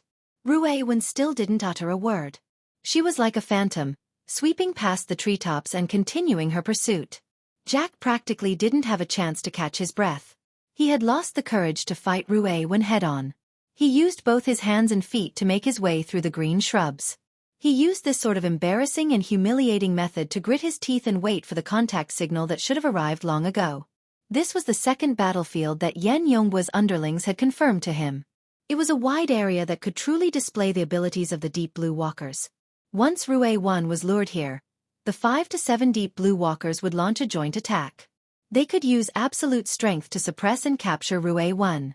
But who could tell him where the Deep Blue Walkers were right now? The green shrubs came to an end. There was a small man-made lake in front of him. The pitch-black surface of the water blocked his way. Jack was already unable to stop his body, and he didn't dare to stop. He charged head first into the lake.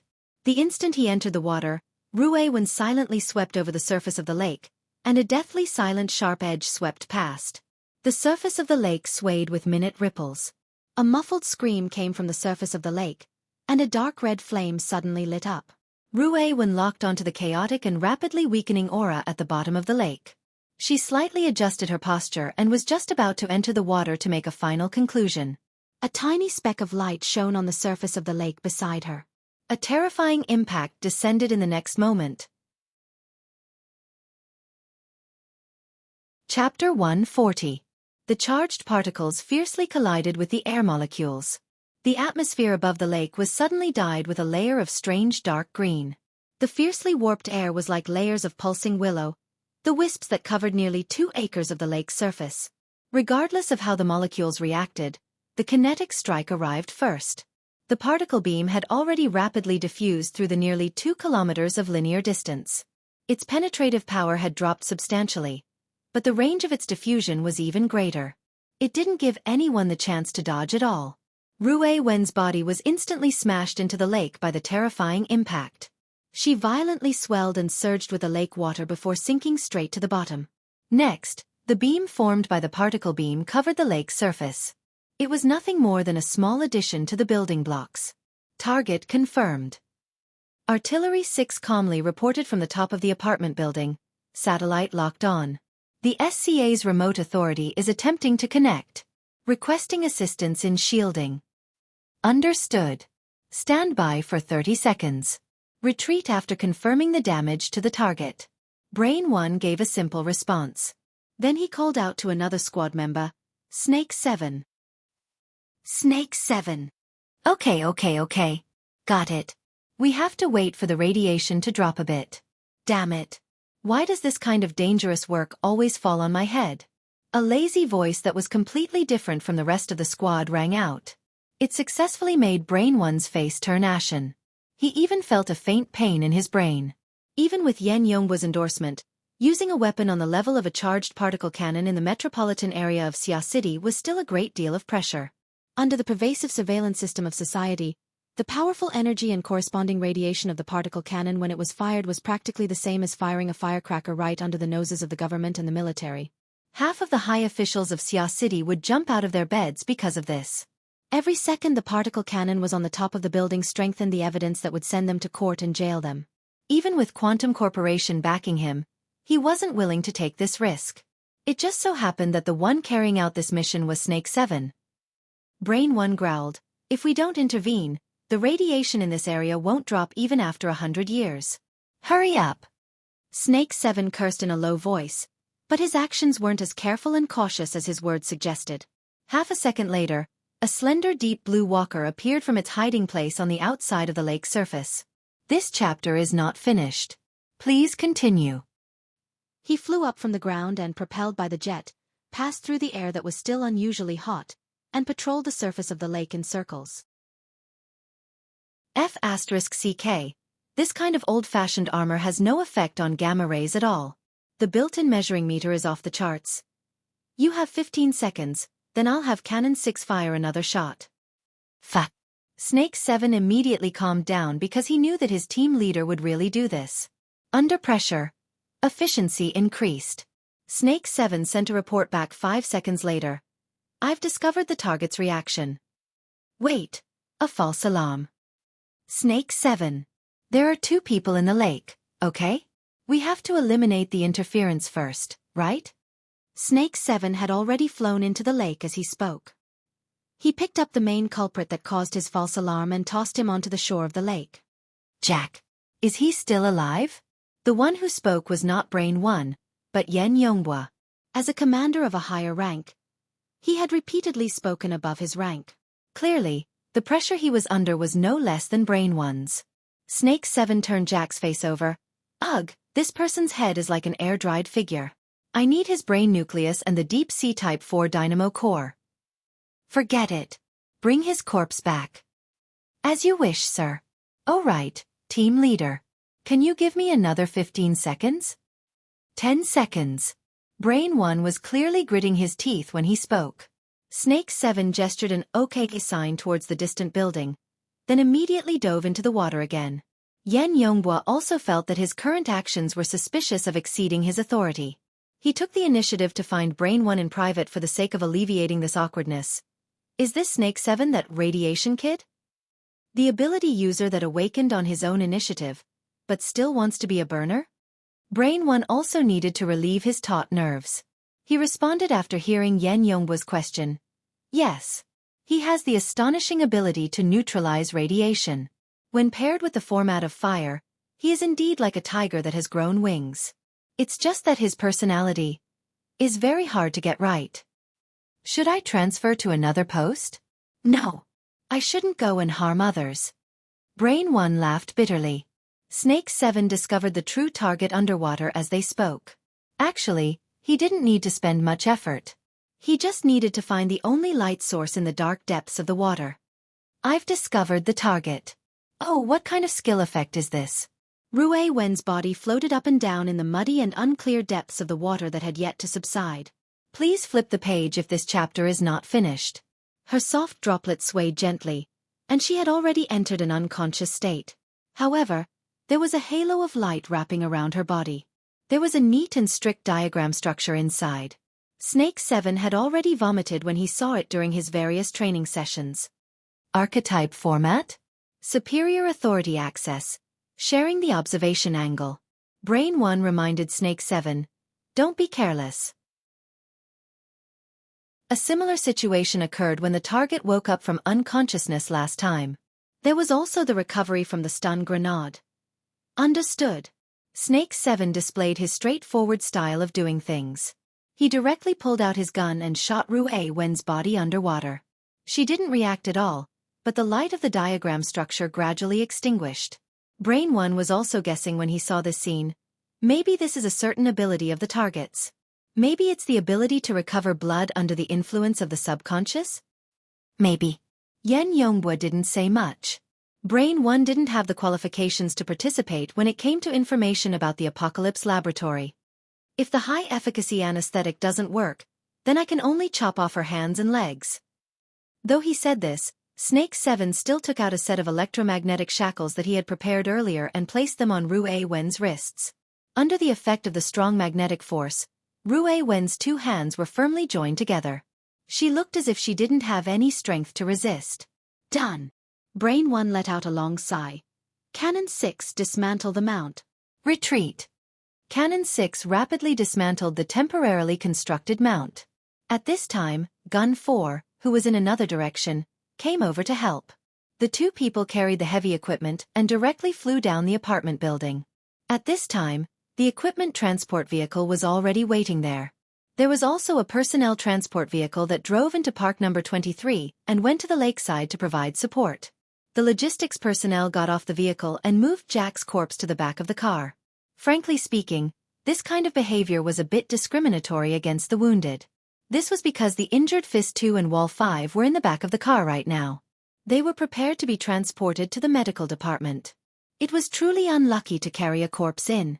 But thinking about how Ru Awen had been directly hit by the particle cannon, she should also be in a seriously injured state. It would be better to send her to the hospital as well. Snake 7 still hadn't come ashore at this time. The logistics personnel first stuffed Jack's corpse inside. It was good that the car was spacious, so they didn't have to worry about the lack of space. But when they put Jack down, they suddenly heard a cracked sound. Several people followed the sound and searched, but they saw that Jack's shriveled head had split open. A faint red light seeped out from the cracks of the bone where the scalp had fallen off. Chapter 141. His skull is transparent. His insides are about to be empty. Fist 2 was still wearing the exoskeleton armor inside the carriage, but he had taken off his helmet to reveal the pale face of a middle-aged man. He had already left his combat state, but he still needed to wear the exoskeleton armor because his left arm had already been severed. The muscles of the left half of his body had withered substantially, and his ribs were broken. It was the Deep Blue Walker's unique support structure that maintained the various fractures without dislocation or deformation. This tragic injury was caused by none other than Ru Awen. Therefore, when he saw the condition of Jack's corpse, he associated it with his family's misfortune and felt somewhat rueful. Across from him, the short and sturdy Wall 5 had taken off his armor and was holding an oxygen inhaler. He leaned against the wall and pretended to be dead. Wan Yan's eyes were half open as he spoke vaguely. There was still blood foaming in his mouth. My 5 viscera and 6 bowels are about to be empty. What's inside? I don't know. Let's go back and dissect him for the hospital. Fist 2 said with a bitter smile. We're also targets for dissection. Wall 5 gritted his teeth when he thought of this. Fuck, what kind of evil ability does the target have? It's sinister to this extent. Is her stomach full of venom? Fist 2 lightly pressed down on his chest. Of course he couldn't feel anything through the thick armor. I heard the target used to be the poster child of the underground fighting arena. She participated in underage fighting and only just awakened half an hour ago. From the classification of ability users, she should be a gifted one. But the feeling of fighting is completely wrong. Wall 5 coughed. If she's a gifted one, then I'll dig out my heart. You'll dig it out even if you don't want to when you get back. The ratio of humans can easily break 50. Us 2 brothers have to rely on the path of altered humans. Wall 5 used the back of his head to hit the steel plate of the carriage. Altered humans, altered humans. My 10 years of blood and sweat are all gone with this altered humans. That's not necessarily true. Fist 2 lowered his head to look at Jack's sinister appearance of death. This guy is also an altered human, but he's also a burner. As he spoke, he extended his hand to lightly touch Jack's skull. The dark red glow came precisely from the cracks of the bones here. But he didn't expect that Jack's bones had already become brittle to a certain degree. His scalp was loose and cracked. A finger wrapped in armor lightly touched Jack, and a piece of bone actually fell off and sank into the skull with a clicking sound. If this chapter is not finished, please turn the page. With the appearance of such a hole, the red light inside was even more eye-catching.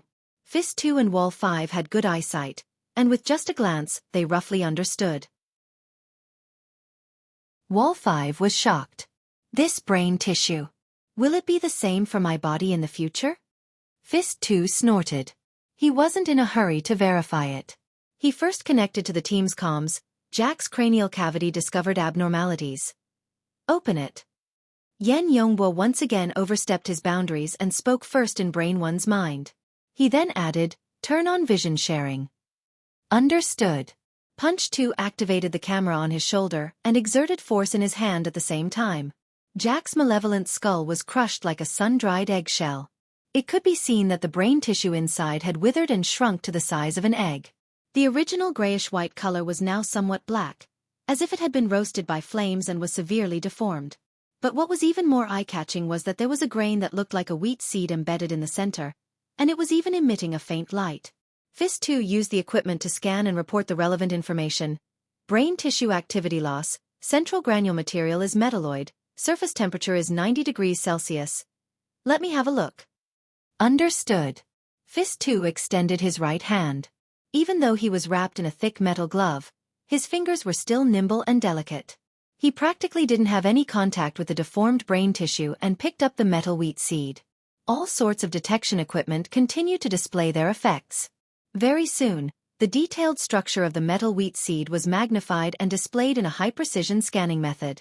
At this time, Yan Yonghua and the others finally confirmed that this wheat seed was actually formed from a metal thread that was as thin as a strand of hair that was tightly coiled and woven together.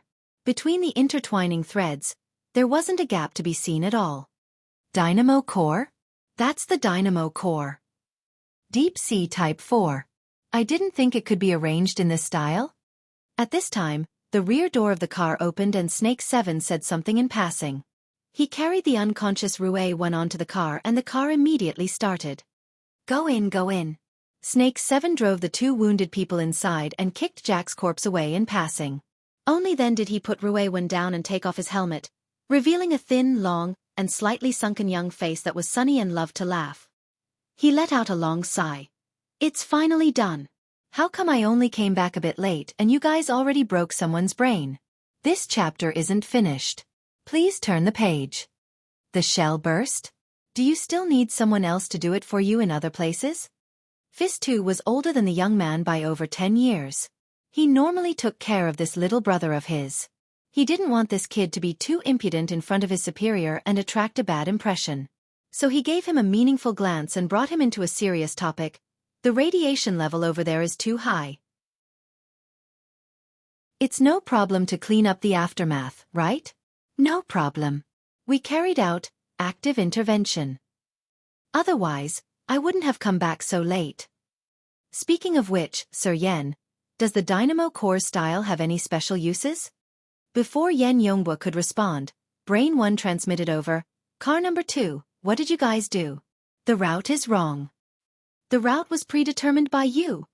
Snake 7 stuck his head out to look at the driver's seat in front of him, but his face had only moved halfway when his pupils suddenly dilated.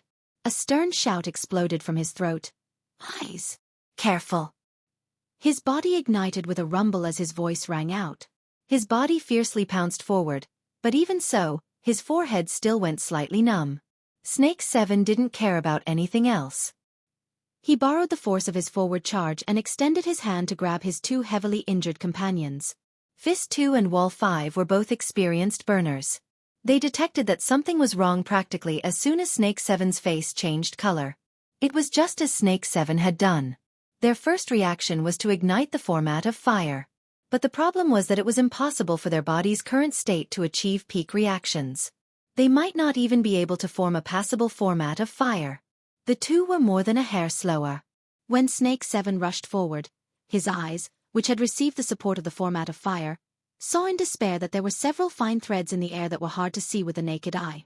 They split off from the metal wheat seed between Fist 2's fingers and pierced into Fist 2 and Wall 5's eyeballs one after the other. Then there was a terrifying tremor. Irreversible destruction took shape in an instant. Wall 5's eyeballs exploded and he fell askew with a muffled groan. Fist 2 screamed. The metal wheat seed clearly treated Fist 2 as its main target. Countless fine threads that were hard to see with the naked eye pierced into Fist 2's exoskeleton armor. Snake 7's right hand grabbed onto Wall 5's calf at this time. His left hand had already made contact with Fist 2's upper arm. However, Fist 2's feet rose soundlessly as he screamed. He heavily stamped onto Snake 7's abdomen and his strength exploded. He kicked this young man, along with Wall 5, out of the car. Chapter 142. Snake 7 originally wanted to find the sealed door of the carriage to borrow strength and react. However, the steel door controlled by the electronic lock opened noiselessly. It didn't give him any chance at all. There was nothing behind him, and the power that penetrated his abdomen pressed him down until he hit the ground. The exoskeleton armor collided with the ground, producing sparks. Snake 7 could only protect Wall 5 with all his strength as the high-speed transport vehicle rapidly pulled apart the distance. Snake 7 stared at the taillights of the distant transport vehicle. His eyes were blood red as he lifted his left forearm. In the next moment, a miniature EMP electromagnetic grenade shot out. It drew a precise parabola in the air and fell in front of the transport vehicle. There was a muffled explosion, and the gamma-ray flow penetrated the weakest part of the transport vehicle's armor under Snake 7's precise control. It burned down practically all of the electronic equipment in an instant. The car suddenly lost control and was about to flip over. Fortunately, The 5-ton body of the car resisted the inertia and slid for dozens of meters before stopping. And in the process of sliding, Fist 2's figure had already flown out of the carriage. With the ingenious control of the jet, he finally stood on the roof of the carriage that had stopped. Snake 7 wasn't the least bit happy when he saw that familiar figure. On the contrary, a deep chill seeped from the bottom of his heart. At this moment, Fist 2's face had already completely turned into the color of a deathly gray. There was no sign of life at all. Instead, the metal wheat seed in front of him, supported by countless thin threads, ignited with a blood-colored flame. It continuously approached Fist 2's face until it was stuffed into his empty eye sockets, reflecting a demonic and distorted red light. "I'll fuck your 8 generations of ancestors." Snake 7 cursed loudly from a distance of several dozen meters. The young man wanted to rush forward, but Wall 5's breathing was getting weaker and weaker. His eyes were bleeding profusely, and he had just raised his strength in an instant, and now he was being severely disrupted. His already weak internal organs were shaken, and he could not stop coughing blood.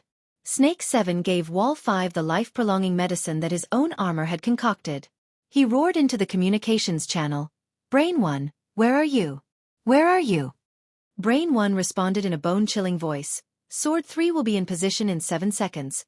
Car 1 will arrive in 15 seconds. Snake 7 is on standby." "To hell with standby." Cough. A cough suddenly sounded in the communication channel, causing the entire channel to fall silent. That belonged to the Fist. If this chapter is not finished, please turn the page. The 2 band had already changed its sound. What an unexpected surprise. There's actually Proton. Quantum Corporation's new walker is already using Proton as a backup energy source? The purity is close to 40%. That's good, very good. F***ck your mother. Snake 7 opened his mouth and spat back. Brain 1 was just about to add a temporary encrypted network to get out of the way when the voice called out, "Mr. Yen, I know you're here." After a second of silence, Yen Yongbo's suppressed voice cut in. "Jack, what the F***ck are you trying to do?" "I'll demonstrate to you the mysteries of the dynamo core configuration." As he spoke, dark red flames sprayed out from Fist 2's eye sockets, nostrils, and mouth. They quickly connected and spread throughout his entire body. "I'm also very sorry that this happened. I should have used a more peaceful method, but there's no other way. I'm just too hungry. Do you remember? You used my previous body as bait for that brilliant particle cannon. It wasn't a big deal, but it cut off my energy supply. I had to look for it somewhere else. Otherwise, the new life that I obtained with great difficulty will die prematurely. I don't want that, and you probably don't want that either. Otherwise, who's going to reveal the dynamo core to you?" "Oh, fuck off." A dark and heavy blade light suddenly cut in. It was Sword 3, who was the most proficient in assassination and concealment in the squad. He borrowed the shadows of the dark night to leap onto the roof of the transport vehicle and attack from the rear. The specially configured exoskeleton armor was practically silent. It only activated at full power when the blade light shone on the body. The auxiliary ejector burst forth with a jet stream, causing the speed of the blade to break through the sound barrier in an instant. It was already within reach of Fist 2's neck. Idiot! The nozzle of the auxiliary ejector fell down in an instant. The buffering equipment within the armor also strangely loosened. The power of distortion acted on the arm within the armor. Sword 3's arm bones broke into 17 or 18 pieces in an instant. The thunderous strike had deviated to some unknown place. Then there was a kick to his lower abdomen. He was sent flying back from where he came from. And right in front of him, Snake 7 had already taken advantage of the gap in Sword 3's surprise attack to launch an all-out assault. He charged a distance of several dozen meters in the span of a single breath. The format of fire burned at full power, but a secret door opened on the chest armor and light condensed. This chapter has yet to end. Please turn the page. There's also a particle cannon. Miniature? Fist 2's blazing eye socket swiveled over. His ashen face that had already lost the vitality of his muscles revealed a twisted and terrifying smile. This smile belonged to Jack. Don't make a fool of yourself with such a retarded structure.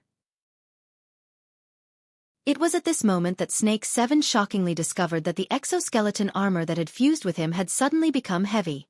All of its power disappeared, all of its signals were blocked, and even the circuits of the dynamo core that realized the format connection had been severed one by one. He was no longer a deep blue walker right now. Instead, he was an unlucky bastard who was carrying over 200 kilograms of weight on his back. He had fallen helplessly in front of his target due to castration exhaustion. Snake 7's lower abdomen was kicked in nearly the same position. He flew back a dozen meters and crashed to the ground with a boom. He struggled to climb up, but he saw that the transport vehicle in front of him, which had all of its electronic equipment destroyed by his EMP grenade, actually had its 4 wheels begin to rotate. It propelled the vehicle to start, change directions, and then accelerate.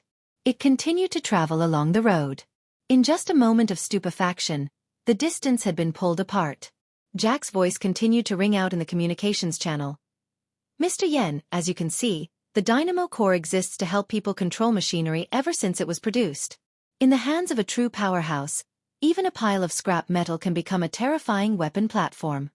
Of course, the most important thing to me is that the configuration of the dynamo core imitates the format of life. Life enters a different form if one is able to control this configuration and obtain enough energy. In a certain sense, it is close to eternal life. Our agreement is still in effect. However, in view of your disappointing behavior, I will propose punitive conditions. I hope that you have a certain amount of mental preparation. The dark red trajectory cut in from the side just as his voice fell, piercing through Fist 2's blazing head. The powerful kinetic energy of the electromagnetic sniper rifle's bullet blew the entire head into smithereens. Blood plasma, brain tissue, and bone fragments splattered in all directions. Snake 7 smashed the ground heavily in the back and roared loudly. However, Jack's calm voice still rang out. It was as cold as a demon's. Punitive conditions multiplied by 2. The burning metallic wheat seed seemed to float in the air above the empty exoskeleton armor. It was like the ominous eyes of a demon, casting an ice-cold, mocking light at everyone.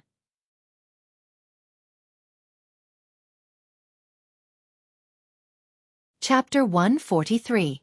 The transport vehicle drove onto the high-speed magnetic track, shaking off the people from Quantum Corporation far, far away. A headless body sat peacefully within the enclosed carriage. Jack's demon eye coldly swept its fiery light over everything within the carriage above the mangled severed neck. The conflict just now had left the interior of the carriage in complete disorder. The 2 bodies that had originally been placed there had been swung about in a disorderly manner due to inertia. Jack's body was even further inside, and it had knocked into a seat at the side. Rue Wen's body was curled up, and her hands were forcefully pressed together by the electric shackles. She was a bit closer to the demon eye. In truth, Jack had no interest in the other headless corpse, even if it was his previous body. The body that had undergone repeated modifications had lost all meaning when the dynamo core was pulled out. The only emotion that could be aroused was disgust. The same disgust emotion was also applied to the body that he currently possessed. The burner's body was originally pretty good, but half of his body was practically crippled after his exchange with Rue 1. His left hand was broken, and now even his head had been smashed. He had gone from a fuel tank that could barely provide energy to a tattered water sack that didn't even need to be patched up. What truly provided energy to him now was the Deep Blue Walker's energy system. It was the progenitor stored in the backup energy box. Oh right. A metal thread as thin as nothing extended out from the mangled severed neck and pierced into the interior of another exoskeleton armor within the carriage. It formed a temporary parallel energy transmission structure. The armor had been removed by Wall 5. The energy box was half full, and there was also a progenitor in reserve. Perfect. The emotion of exclamation was born and threaded through the thin thread structure. It flowed exquisitely and was inconceivably exquisite. As his gaze switched to Rue Wen's body, another kind of emotion was born. It was called greed. The fiery light of the demon eye flowed, causing the thin thread structure to transmit a trembling wave of light. It was continuous. I must have been possessed in the past. Such a perfect body was in front of me, and I actually wanted to destroy it. That bunch of idiots, including me in the past, they simply didn't understand the value of this body. His gaze continuously cut across Rue Wen's body, and he did a deep scan. He saw many swollen and deformed areas caused by high-speed particles piercing and burning. This chapter isn't finished. Please turn the page. Jack's heart ached a bit at the wounds. I'll have to check it in detail when I get back. I hope the radiation didn't cause any irreversible damage. Then, if everything went smoothly, the dynamo core could parasitize this body and carefully arrange its configuration. If it could fuse with Ru Wen's original soul configuration and ability configuration, then that would be ideal. Even if it's a woman, it doesn't matter. She herself represents infinite possibilities. Soul configuration? As his thoughts reached this point, a certain piece of information suddenly popped up, causing Jack to abruptly become alert. His demonic eye abruptly flashed as he instantly switched to many different detection modes. He scanned the interior of the carriage, especially the area around Ru Wen's body, many times. In the end, he converted the signal through the loudspeaker on the exoskeleton armor and said in a humming voice, "Young man, how much longer are you going to hide?" There was silence in the carriage. There was no reply. The demonic eye's flame solidified, locking onto Ru Wen's body. "It looks like you want to protect this girl." In the apartment, the power of your soul configuration was truly amazing. It's laughable that Yan Yonghua and the others still put this ability on Ru 1. This only reveals their ignorance in the study of souls.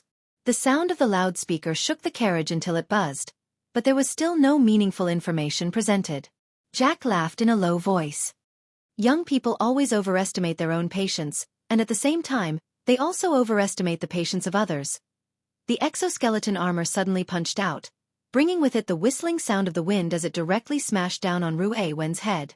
The solid knuckles had already made contact with Ru Wen's temple, so much so that the surface of her skin slightly caved in. But in the end, it still solidified and stopped. Jack maintained this position for a long time, but he still didn't see the expected tetrahedron or any other response. This time he was truly puzzled. Had he misjudged? Or was this truly Ru Wen's ability? Thinking back to the thorny big guy in the Deshang building, as well as that young man with an extraordinarily large range of perception, Jack's heart was filled with a feeling of anxiety that was difficult to settle down. Yes, even his anxiety had become so real. If the transplant was truly successful, he would undoubtedly become an absolutely real-life existence with boundless prospects. As long as he was given time. At this time, the city's public service system transmitted a message. Maintenance of the magnetic track ahead. This chapter has yet to end. Please turn the page. Please switch to the traffic level. The next rail change area is 100 meters ahead. The electronic map already showed the route that could be used. Jack's demonic eye flickered once more, and he simply ignored the notification. His speed didn't decrease, but rather increased as he charged straight through. The radio waves of all sorts of obstruction systems, control systems, and authority systems interweaved in the void, all wanting to control this crazily moving transport vehicle.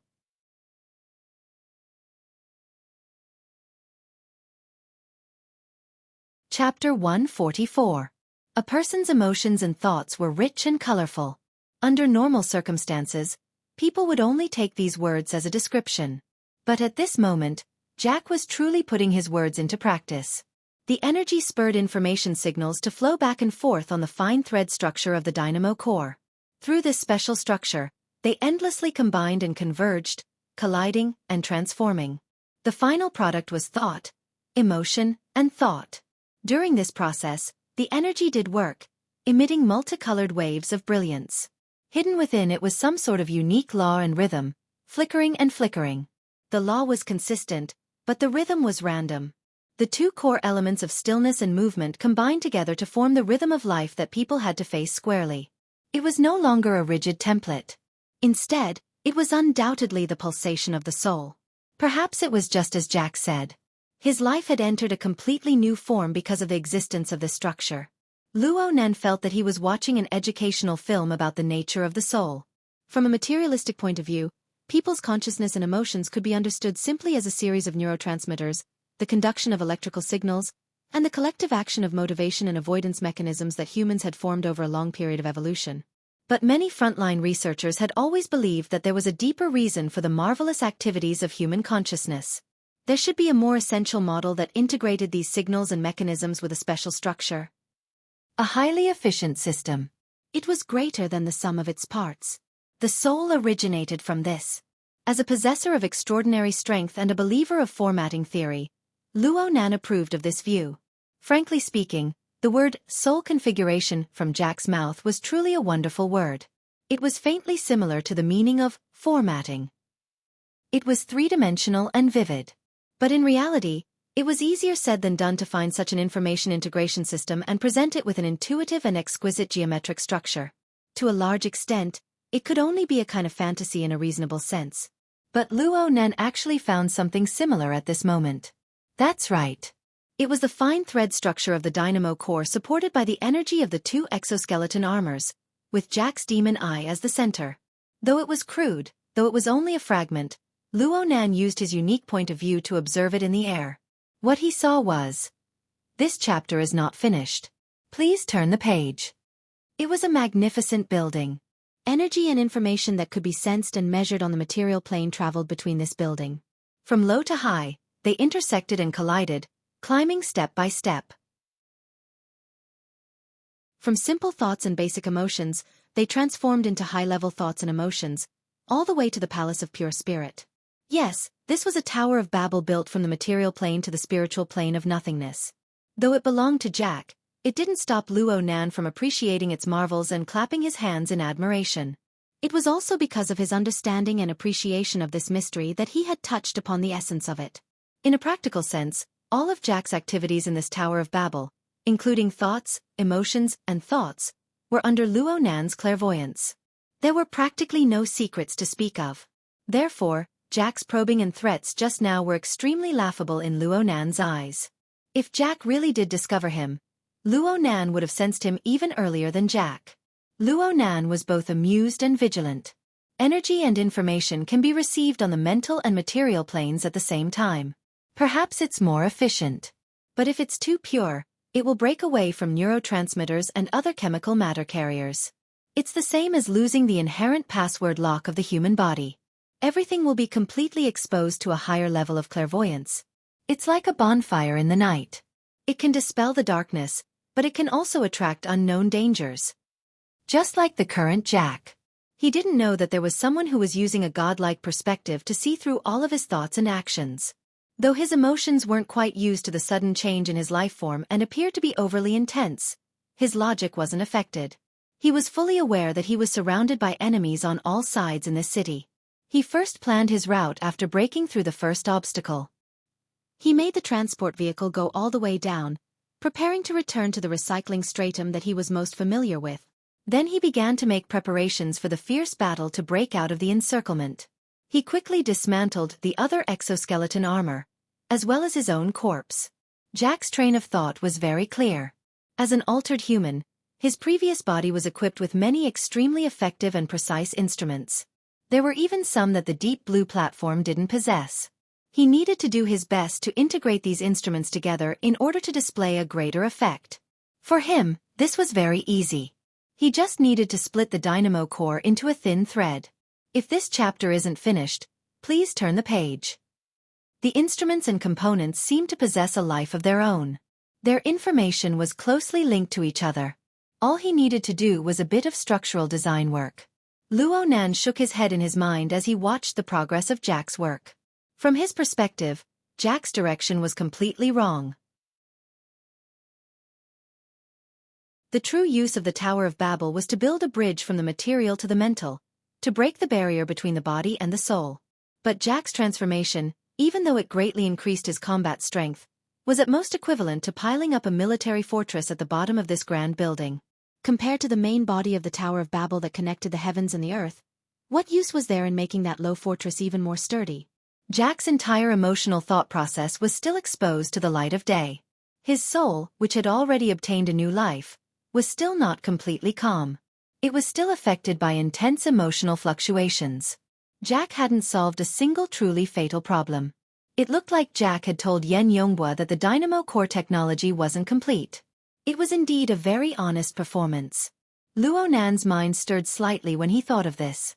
His soul body slowly descended from a position far away from the material plane. He extended his hand towards Jack. Perhaps, he just needed to lightly clench. The fingertips of his soul body lightly touched the membrane of the material plane. It was as if he was lightly tapping on the calm surface of a deep pool. Fine ripples that were hard to detect rose. Jack's demon eye suddenly flashed. His seated body sprang up, bringing with it a few ragged and tattered components that hadn't been completely pieced together. A burst of clanking noises rang out. When these noises passed, the vehicle was covered in a nearly frozen silence. Jack maintained this posture for a full minute, but Luo Nan had already returned to the deepest depths that the mental plane could reach. He didn't give Jack any chance to discover anything. After confirming that it was already impossible to lock onto the suspicious signal, Jack sat down once more. He muttered to himself for a moment before picking up the multi-pronged helmet that he had been ignoring all this time. At the same time, the dynamo core separated a thin line to pull the idle electronic eye system over. Approximately 2 minutes later, the modified helmet was once again connected to the torso of the armor. After the original diamond-shaped strengthening panel, the electronic eye lit up with a dark red glow. Luo Nan laughed when he saw this scene. Chapter 145. Jack, who was wearing a helmet, could be seen as a mighty deep blue walker if it weren't for the many useless components hanging on his body. However, this deep blue walker's mind was on the verge of collapse. The suspicious signal gave him an intense uneasiness. It wasn't that easy to dispel. The installation of the electronic eye was just the beginning. There were many advanced detection devices within Jack's previous shell. They were all dismantled and integrated into the exoskeleton armor. Jack constantly turned his head as the installation process progressed. He let the electronic eye guide the detection devices on his entire body, surveying the interior and exterior of the vehicle over and over again. However, no matter how many times he surveyed, Jack was never able to capture the suspicious signal. But on the other hand, every reconnaissance and detection couldn't be said to be completely meaningless. It was through this method that a huge amount of data passed through the Tower of Babel. The unique structure of the Tower of Babel realized a highly efficient convergence and combination. Every survey represented a deeper level of understanding of this world for Jack. This was something Jack had never experienced before. Luo Nan's evaluation of this was, Jack got on the right track. Jack's remodeling train of thought had clearly changed after being frightened by Luo Nan. He no longer pursued an immediate increase in combat strength. Instead, he integrated and set up as many detection and scanning devices as possible to guard against that invisible and shadowless threat. From Luo Nan's perspective, this remodeling model was closer to the essence of configuration than the previous Battle Fortress style of remodeling. Through the enhancement of perception and cognitive ability, the source and level of information were constantly enriched, and the integration of thoughts was strengthened. From the low to the high, from the concrete to the abstract, this grand Tower of Babel climbed to the absolute mental domain. In the long run, if Jack persisted in this remodeling method, he would certainly have some gains. It would be easier for him to display his strength on the mental plane. Was Luo Nan helping Jack make a breakthrough? Clearly not. The reason why Luo Nan was happy with Jack's changes was because Jack himself had a nearly irreparable mistake. His emotional thought processes were currently without any defenses. It would be very hard to find a suitable carrier for them in a short amount of time.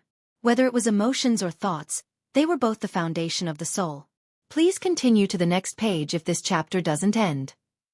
Jack's soul was completely defenseless.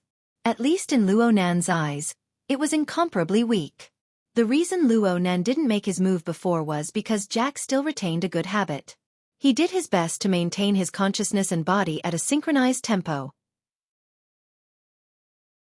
It was like Rue Wen's body and soul fusion. She possessed a powerful defense against attacks on the mental plane. However, this kind of synchronized rhythm was also very demanding. Even someone as strong as Rue Wen had to constantly adjust the state of her body and maintain a calm and tranquil state of mind at all times. Only then could she maintain her peak performance in the midst of an intense battle. Compared to Rue Wen, the current Jack had a large range of mood swings. At the same time, he was incessantly altering his temporary body. His train of thought was different from before and after. Even if he had the dynamo core as a mediator, there was still a high probability that he would come apart. As Jack found the right direction, and continued to increase his soul power and level, the fort-like modifications that had failed earlier would have a more and more serious impact on the synchronization rhythm. Perhaps Jack would eventually discover the problem, but Ronan wasn't prepared to give him the chance to solve it. If the boundary between the material plane and the spiritual plane was seen as a water surface, Jack, the fat fish in the material plane, was constantly emerging from the water surface to breathe fresh air.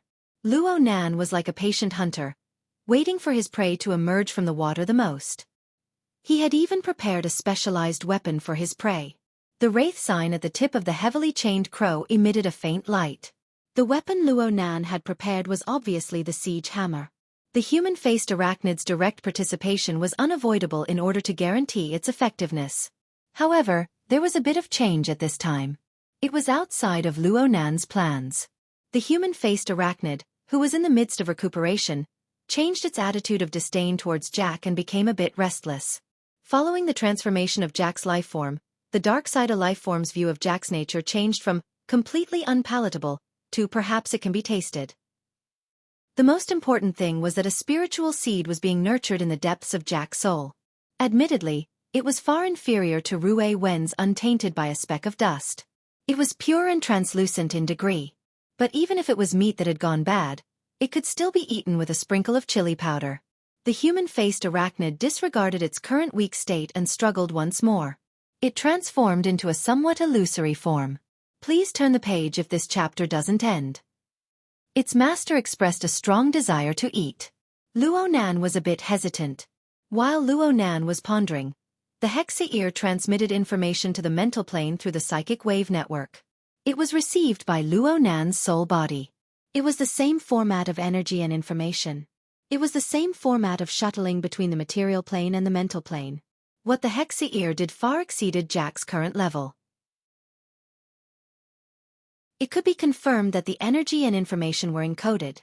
At the very least, ordinary eavesdropping wouldn't affect it. However, although the transmission of psychic waves was secretive, it wasn't untraceable. Especially this sort of special wave band that transitioned from the material plane to the mental plane. It was like a gentle breeze blowing across the surface of a lake. It would more or less leave behind some special ripples on the material plane.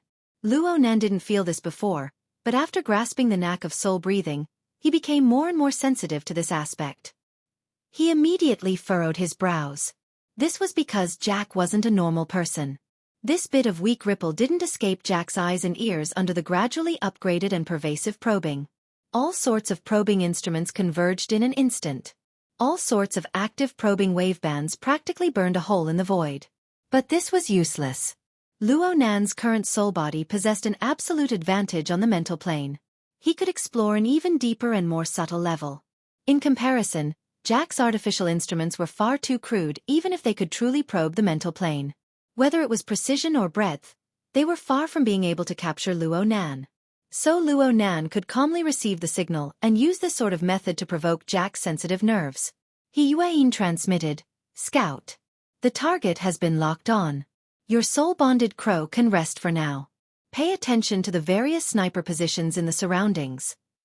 Mr. Bai will contact you in a moment." Cragburst's muffled laughter transmitted over. Clearly, he had seen through He Yuan's scheme of using her power for private gain. Luo Nan ignored He Yuan's suggestion and willfully let his soul-bonded crow fly all the way from Dashang Building. The distance was nearly 50 kilometers, but it only took him less than half an hour to get there. The crow's speed had already broken 100. No matter how one looked at it, this was an overdraft of the crow's physical strength. It was very likely that it would lead to unpredictable consequences for the soul-bonded state. He couldn't blame He Yuan for using this sort of method to express her dissatisfaction.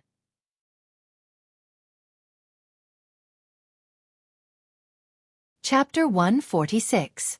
The heavens above. Luo Nan was quite innocent right now. Not to mention the fact that he wasn't even in a soul attachment state.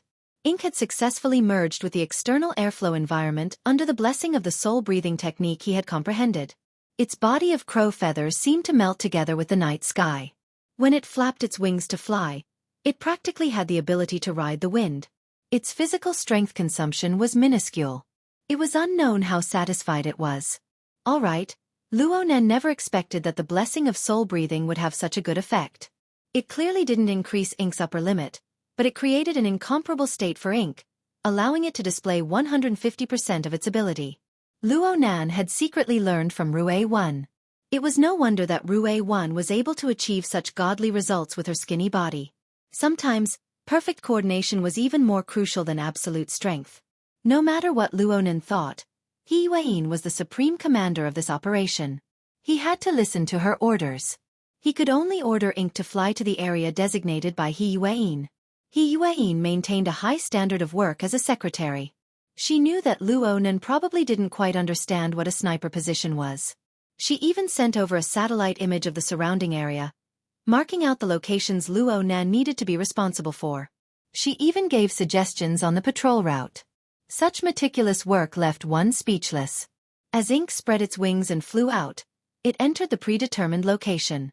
The Society's adjusted operational layout officially entered the implementation stage. At this moment, psychic waves emitted by the Hexa ear, the main channel of communication, covered an area of several dozen square kilometers. They converged into a densely woven large net outside the range of perception of a normal person, and they began to rapidly converge. Luo Nan was located in the center of the large net, and he could clearly feel the layers of intersecting psychic waves. The ripples on the surface of the water grew even clearer. Clearly, these changes couldn't be hidden from Jack. His mood became even more restless. The crisscrossing psychic waves completely destroyed his search for suspicious signals because there were suspicious signals all around him right now. Jack understood that he was already surrounded. After completing the transformation of his life form, a few negative effects finally arrived. Jack knew that being restless was useless, but he was unable to block off these emotions. The encirclement of the Society's forces was an expected result. Jack didn't need to react so excessively. In the end, it was Luo Nan's provocation that left him with an extremely bad experience. It was like a scattered weed seed. This chapter is not finished. Please turn the page. The weed seed began to sprout under the watering pressure from all sides. It grew rapidly, devouring the nutrients that originally belonged to his core willpower. The arrogance and conceit from before had long flown off to who knows where. Jack punched the partition of the carriage and began to clean up the equipment that had not been fully installed. His efficiency was much lower than expected. Of course, this debt was also placed on Luo Nan's head. Although Jack didn't know who was behind that suspicious signal. Jack's reaction was quite interesting, but on Luo Nan's side, the human-faced arachnid's reaction was in no way inferior. See, the more anxious Jack became, the more restless the human-faced arachnid became. Even though it didn't possess intelligence, its hunger instinct still transmitted a relatively clear message. Translated, it was roughly saying, "Don't tease him like that. The spiritual seed's nutrition has decreased again." It didn't seem like it was going to swallow it directly. Luo Nan's mind stirred. Under his stimulation, Jack's sensitivity towards the mental plane had increased by an unknown amount. It was to the extent that he was able to sense the encirclement of the Society ahead of time. Even though Luo Nan believed in Yuein's leadership, Rue 1 was by Jack's side. With Jack's terrible ability to control his emotions, it was better to add another layer of insurance for the sake of safety. Luo Nan finally loosened the chain, and the human-faced arachnid lost its restraints. It immediately broke out in joy and threw itself straight at Jack. It must be said that Jack's abilities on the mental plane had really made great progress after Luo Nan's stimulation and tempering. In the past, he didn't have any ability to detect the human-faced arachnid, a darksider life form. But now, a certain intuition made him tense up the moment the human-faced arachnid threw itself at him. It was the probing assemblage that could practically melt the void. Unfortunately, it was still useless. Jack's completely exposed emotional thought process was an irreparable weakness. And the human-faced arachnid's assault method even exceeded Luo Nan's imagination. The human-faced arachnid really didn't bite down with a "ah-woo." Jack was still in the synchronized rhythm of his body and soul, so he still possessed a certain level of defense. This darksider life form possessed a cunning instinct. It avoided a frontal confrontation, and its already weak body instantly transformed into nothingness. Its core essence actually transformed into a minuscule piece of information. This information was captured by Jack's probing apparatus on all sides. And this was it. This chapter has yet to end. Please turn the page. Jack was thrown into a completely defenseless emotional thought process. Luo Nan watched in stupefaction. The human-faced arachnid transformed into information under the drive of energy. It roamed within the Tower of Babel and collided with other information. A reaction occurred in an instant, flashing with a kind of dark tinge of emotional luster. Luo Nan immediately deciphered that this was impatience. This bit of impatient emotional element quickly merged into Jack's corresponding emotional torrent. It followed the structure of the Tower of Babel up level by level. Soon it seeped into a higher level of thought. In this way, the human-faced arachnid was like a kind of virus. It gradually seeped into Jack's soul. This was a fact that Luonan found hard to imagine, but he had witnessed it with his own eyes. The human-faced arachnid began its official work after making contact with Jack's soul. The first thing it did was to weed out. It callously and mercilessly ate all the emotional weeds that helped it enter Jack's higher-level thought process. They were fighting over the nutrients of Jack's core willpower. Then it dove head first into the depths of Jack's soul. The human-faced arachnid found its final target in the abyss where self-awareness was hard to reach. It seeped with the color of blood and desire, yet it also had layers of faint halos of light. The human-faced arachnid stared greedily at this edible food, but it didn't make any follow-up movements. It just hid nearby, waiting silently. As for Jack, after a series of warning omens that made his heart palpitate, he suddenly discovered that the irritating impatient emotions had suddenly been blown away. This was a change that had no reason at all. But the fatal pressure was the best reason. In any case, his mind had recovered its calmness once more. He was able to face the imminent crisis. His gaze fell upon Rue 1. He understood that the source of everything was this girl that he had monitored for 3 years. He had tortured her for 3 years. Jack extended his hand. No matter what, he wanted to control Rue 1 in his hands. And at this time, the high-speed moving transport vehicle suddenly swayed sideways. The magnitude of the swing was so great that it simply made people believe that the vehicle had been violently warped. In reality, the vehicle, which was pieced together from solid bulletproof steel plates, had indeed been severely warped. Then it was torn apart. Apologies.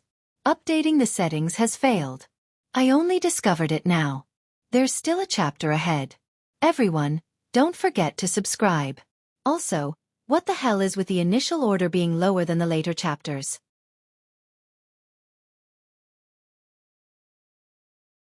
Chapter 147. Jack's fingers, which were about to touch Rue Wen's body, suddenly pulled away at least 2 meters from his target. The darkness of the night outside the car was like a muddy river, suddenly lying horizontally between him and Rue 1. See? Impossible. Jack's mind instantly calculated the terrifying and absurd amount of energy needed to forcibly tear apart a bulletproof steel plate. Using the simplest logical deduction, this energy could be blasted in the most efficient way possible. It could completely penetrate him in one hit. Jack's self-awareness glowed with brilliance in a single thought, dispersing the strange power acting on his mental plane. In an instant, the warped and cracked car and the darkness of the night between him and Rue when all transformed into fluctuating mottled colors. With a slight spin, they dissipated without a trace. The car had indeed swayed sideways and crashed into the abandoned ground floor of a building, but it wasn't as serious as he'd felt before. At this time, all levels of detection equipment had long since transmitted the information of the EMP electromagnetic attack, but he was completely unaware. Mental illusion? I can also be affected by illusion? An indescribably complex mood churned, then instantly chilled. Because Jack had just been affected by the illusion and electromagnetic attack, his body's reaction was erroneous. In the severe swaying of the car, he had already thrown off the distance between him and Rue 1. His back pressed against the wall of the car, wanting to borrow the force to spring up and grab Rue 1's protective artifact. At this time, the car behind him made a ping sound. See? The sound was oppressive and heavy. The peerlessly strange power transmitted from the outside of the car, almost without any damage, directly into the exoskeleton armor, into the half-decayed body. The vibrating power seemed to radiate outward from the chest of the body. The tightly arranged configuration of the dynamo core trembled slightly. This time, his body was actually shaken to the point of freezing on the spot.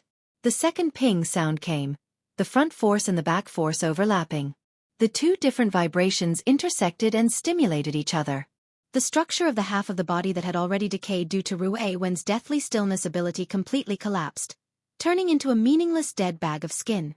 It even affected the other half of the body, causing the fine threads of the dynamo core to have to be rearranged. Therefore, Jack still couldn't move. Then came the third ping sound. Jack's ice-cold mask. This chapter is not finished. Please turn the page. Then, the demon eye suddenly flashed. The omnidirectional detection instrument had already formed an image of the carriage and projected it back. Outside was a short and stocky middle-aged man wearing a casual short-sleeved shirt. However, his arms were so swollen that even the cuffs on his upper arms were torn. At this moment, he was punching the outer wall of the carriage. What was strange was that the power of his fist caused Jack, who was in the carriage, to be battered and exhausted, but the place where his fist landed was as flat as before. At least a B-class martial artist. When this judgment was formed, dark red flames burned from Jack's decaying body inside the exoskeleton armor. From the inside to the outside, it lit up the surroundings with a loud bang. In an instant, the body inside the exoskeleton armor turned to ash, but the format of fire wasn't affected in the slightest. Through the amplification of the armor, it gushed out from his back. The bulletproof iron plate on the back of the carriage had a radius of about 1 meter, and it was instantly covered in high temperature. Under the convergence of the archetype format, the astonishing heat did not spread at all and was transmitted to the outer layer of the carriage. A muffled groan came from outside the carriage. The large-armed martial artist's fist was scorched black by the high temperature, especially by the power of the format of fire. His third strike was forcibly interrupted, and his figure flashed backwards. Jack finally regained his freedom. He didn't care about the exhaustion caused by the instantaneous eruption. He turned around to grab Rui Wen, but at this moment, he saw the rear of the carriage explode open. The big fellow Crag Burst, who he had exchanged blows with before, charged in while laughing loudly. He disregarded everything and engaged in close combat. "I'm done for." Jack knew that he no longer had the strength to snatch Rui Wen into his hands. His demon eye instantly dimmed, but it immediately brightened once more. "Even if I don't have Rui Wen, I still have the dynamo core. I still have energy. I haven't failed." Within the open carriage, the two beast-like experts instantly engaged in close combat. The bursting power made it seem as if this 5-ton transport vehicle could topple over at any moment. The rescue operation was already over at this moment. It was surprisingly straightforward and efficient. The personnel deployed in the surroundings appeared one after another, surrounding the transport vehicle. It was like catching a turtle in a jar. Yuan stood beneath a concrete pillar in the abandoned area. She calmly observed the current situation. A small old man stood loosely by her side. He yawned incessantly. It was the large-armed martial artist who had just played a crucial role. "Please turn the page if this chapter isn't finished." He walked back. His arm had already returned to its normal limits. It was only a bit thicker than an ordinary person's. He swung his injured arm and sighed with emotion. "Secretary, you really are daring. You used an illusion technique on an altered human that was neither human nor ghost, and you succeeded. Daydream. Not bad." Daydream was the veteran psychic of the Xia City branch, Mr. White. He yawned again when he heard what was said. He shook his head and said, "This person's mood fluctuates greatly. His defense is surprisingly sloppy. He's inferior to an ordinary person to a certain degree. Of course, his logical abilities are extremely strong, and he recovers quickly. But as long as the first step is hit, the subsequent steps won't be a problem." Yuan slightly bowed towards the large-armed martial artist. "I just exchanged a bit of information with Quantum Corporation. You've worked hard, Mr. Giant Arm. If it weren't for your 2 successful strikes, things wouldn't have gone so smoothly. I'm ashamed. Originally, I was going to hit with 3 strikes. I didn't think that this altered human's format of fire could be controlled to this degree." Crag Burst was blasted out amidst the explosion of flames as he spoke. No matter how valiant Crag Burst was, he was still made of flesh and blood. Compared to Jack, who was a complete metal construct, Crag Burst suffered quite a bit. Jack blasted Crag Burst back with a single strike and walked out with large strides. He landed in the center of the empty space and faced the dozen or so veteran awakened of the Ability User Society. There was a great disparity between the strong and the weak, but he was fearless. This boldness made people have a whole new level of respect for him. However, Luo Nan, who was observing from the sky, was a bit embarrassed. What the hell is the human-faced arachnid doing? From Luo Nan's perspective, at least half of the credit for Jack's current performance could be attributed to the human-faced arachnid. It was precisely this fellow that lay in wait in the depths of Jack's soul. It endlessly guided the direction of Jack's emotions and eliminated nearly all of the negative elements. This allowed Jack to fight more and more bravely, bursting forth with a fierceness from the depths of his heart. Because of the burden of the human-faced arachnid, Luonan seemed to be on the same side as Jack. Right now, the human-faced arachnid was extremely excited. Its bizarre and unfathomable instincts were currently urging it to bring out the most valuable portion of Jack's soul strength and pour it into the spiritual seed before its eyes. Right now, it wasn't like a savage darksider species. Instead, it was like a diligent gardener. The spiritual seed before its eyes was gradually washed of its lustful bloodlust and blossomed with a radiance that grew brighter and brighter. You're tuning in to the Xiaofan's Wuxia Tales YouTube channel. Don't forget to subscribe and join us on this journey to catch the most captivating stories.